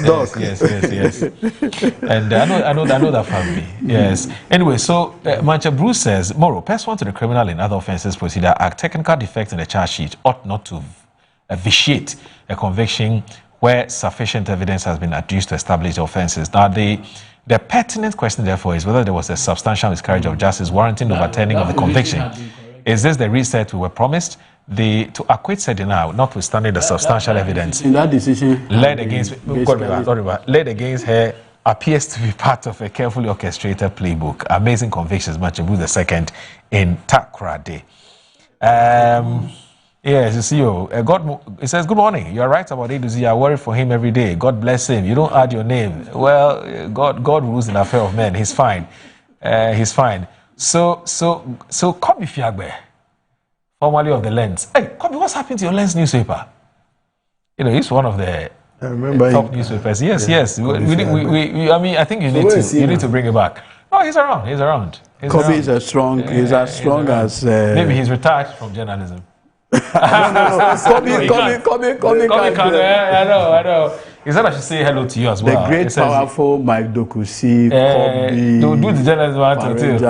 Strong people.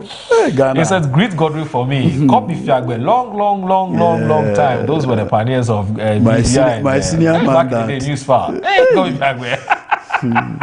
Anyway, so let me end with this one, and then I don't know whether we can just use 5 minutes to look at just brief comment on the. So, whoa, look at the messages. About 40. Wow. Eben from Kwabena, I've seen your message. It says, for most of the recommendations by government, the president have to pay tax on salaries and allowances. Thank you. And this one, Jude Balmer, says that watching my MP and my best serving CEO of this administration, we are happy the whole country is seeing his work. God bless him, God in Tamaklo, whether he likes or not. When the right time comes, with the youth of Ghana, we'll present you. Also, Mami Kukru. We'll present him as I have a chieftaincy title. Oh, you can present me for that. Now, Jeffrey from Tema says, greetings to Edisi Tamaklo. And he says, he wants to know whether he's not related to Dr. Sabat. In fact, she's Tamaklo, he's Tameklo. There's a difference. She's from Hokwa, he's from Otivichi. There's a relationship. Oh, really? Don't worry. It's a big family. It says when politicians are in power, they always free their people. When they commit crime, the woman is just freed. Politicians just rule something. All right. Now, Engineer Seram says, good morning, senior. To your cherished viewers, my boss, Eduzi Tamaklo, is one person NDC is blessed with. May God continue to guide him for the entire country. His son, Engineer Seram. Now, this one says that it talks about Chachuchi Kata. Papa Bisu from Springton says that Senator Tamaklo Ghanaians should by now be questioning how the past Attorney Generals under the NPP worked in terms of prosecuting the political opponents whenever they empower innocent Ghanaians while jailing them. Chachuchi Kata has already exposed them big time for winning his case when he was jailed. Kofredami and blah, blah, blah. The state in the hands of MEP Papa Bisu Spintex from Accra. Bonti Benjamin says, more looking at the level of work the Eswale Kufuado embarked on and has been abandoned by the current government, the 10 years mandate would save. Okay, so this one is about constitution review work. And Kofi Kwating Amening Kokru from Insuta says, let the witness temper AG know that they conducted a sloppy prosecution. Did you know the judge, even with a layman like us treating, he could not prove his case beyond reasonable doubt. All he did was to shift the burden of proof onto the accused. Why would you do that? Where does this happen in a criminal trial?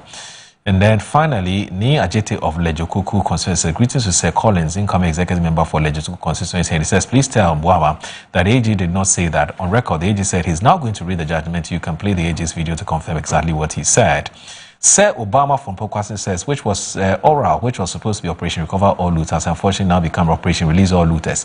How did we get here? Tomorrow is heavily pregnant. Sender Prince, that's my final message. Prince from Kufuridia says, the MP never dreamt of leaving power, hence committed all these atrocious crimes to innocent souls. When you read the Court of Appeal ruling, you will realize that Madam Sedina Tamaklo was used as a scapegoat by the NPP. Very sad and embarrassing to the High Court who sentenced Madam Sedina Tamaklo. May we never have the MP closer to the seat of presidency anytime soon. The fact is, at the time the AG made the appeal comment during the press yesterday, the AG also said he hasn't read the full judgment. Prosper Ashikwe says that more. Listening to the Tamaklo this morning, one gets an indication the conviction is wrong to begin with.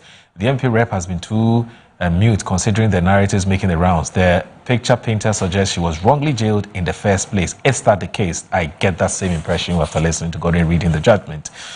Isa Hamdu from Temasa 2 says, I now understand why Ufurata is not sentenced in absentia this Serenam case. A clear indication that a good example. Please tell Judge Eduzi that I am looking up to him. Isa Hamdu from Tema. And the Idi Mohahideen says that, good morning, my regards to our panelists, Honorable Boma, my chief executive, for their erudite submissions this morning. Idi Mohahideen, he's sent us this message.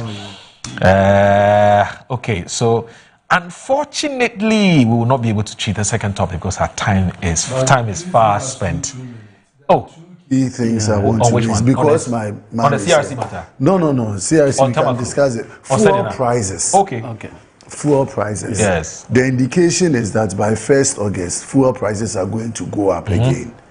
Now, diesel is expected to rise to about 17.45 per liter. Yeah. And then super 15.23. And then LPG 16.4. Okay. This is becoming very worrying. You can't blame people much because of what is happening at the global stage. Right. But the impact being felt here is very significant. Right. NPA has increased the price floor from 14.35 to 16.97 when it comes to fuel. And look at the jump. Okay. And so government, I'm appealing, Eduji said, government should really look at the way these prices are going because it is becoming a very, very, when they came in, they picked it at around 14, 15, and we said it was high. Now, then they were linking it to the dollar exchange rate and so on and so forth. Right. But today, global circumstances have brought us this far. Okay. And so I think this is something that we should Moro, maybe if I put, and because it's a member of the Energy Committee, it's only fair I put matters in proper perspective. Right. For instance, prior to the war, that's 28th February 2026, a metric ton of diesel was going for $694 for a metric ton. Just yesterday, it is 1,300. Yeah. Twice the price. And so what has actually helped in keeping even the price here is the relative stability of the Ghana cedi, because in terms of pricing, it's the FOB, forests, and the dealers and whatever margins. It is the culmination of this that really gives us the price at the pump. What has actually, as it were, taken like the shock absorber in the midst of this crisis is the fact that current managers of the economy have helped in relatively stabilizing the Ghana cedi. And so it has absorbed the impact. If not by now, we should be selling petrol at almost 30 cents. But we've discussed also almost the 30, price. Almost 30 Ghana cedi per. But the cedi had basically absorbed the impact. But like you've seen, earlier this year, President John Dramani Mahama directed, as part of cabinet intervention, in helping cushion the impact. So we took, at the point, we're subsidizing on every liter about 2 cedis. So we are looking at all scenarios. But you took it off. You took that 2 cedis off. Because at the point the price is going up again. Price came down to almost 13. Yes. It was no longer sustainable. But we'll examine all and then see the best advice we can give government. No, please take action. Take action. Actually, the price will go high. So Carlos from Ododo, he says that regarding the acquittal and discharge of Senator Tamaklo, I think the NPP's reaction is no, it's okay. I get it. I've heard it. He said the reaction is much ado about nothing. If the same situation had involved someone from the NPP being prosecuted, would they have described it as a miscarriage of justice? I don't think so. And he says, my view is that President Mahama and the government should remain focused on ensuring that all outstanding cases are handled promptly through the legal process. Those whose cases are yet to be concluded should be brought before the court so that justice can take us there. Can take its course fairly and without delay. The important thing is to allow the rule of law to prevail and ensure accountability to everyone, regardless of political affiliation. And I say, God bless you. And this one says, government... He had the Mpoto approach. Go in just a second. That's what you are doing. You put everything in the submission. Yes. Government will commence a series of commemorative activities from Thursday, 30 to mark the first anniversary of the tragic helicopter crash of 6 August 2025, which claimed the lives of 8 distinguished national patriots. The program would honor the memory, service, and sacrifice of the departed through the presentation of government support to their families, Dr. Omanebo Ama Memorial Lecture, a national interfaith memorial service, the unveiling of a memorial cenotaph, and the nationwide service to the soul blood donations drive. Government invites the general public, civil society organizations, religious bodies, media organizations, and all wishers to participate in this commemorative activities and join the nation in paying tribute to the departed, aid through prayer, remembrance, and acts of service.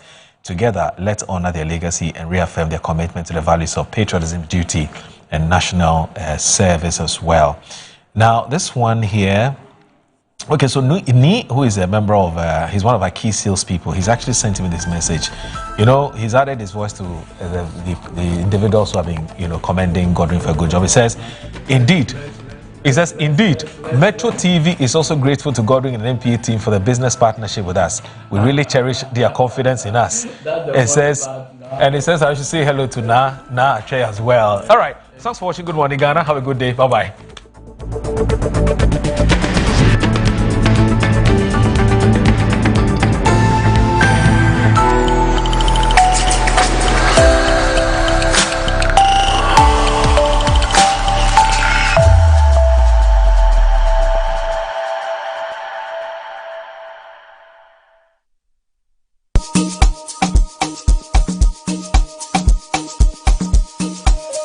Welcome to GH Schools, your #1 training institute that offers practical-based tuition in media and a variety of skill acquisition-related areas. At GH Media School,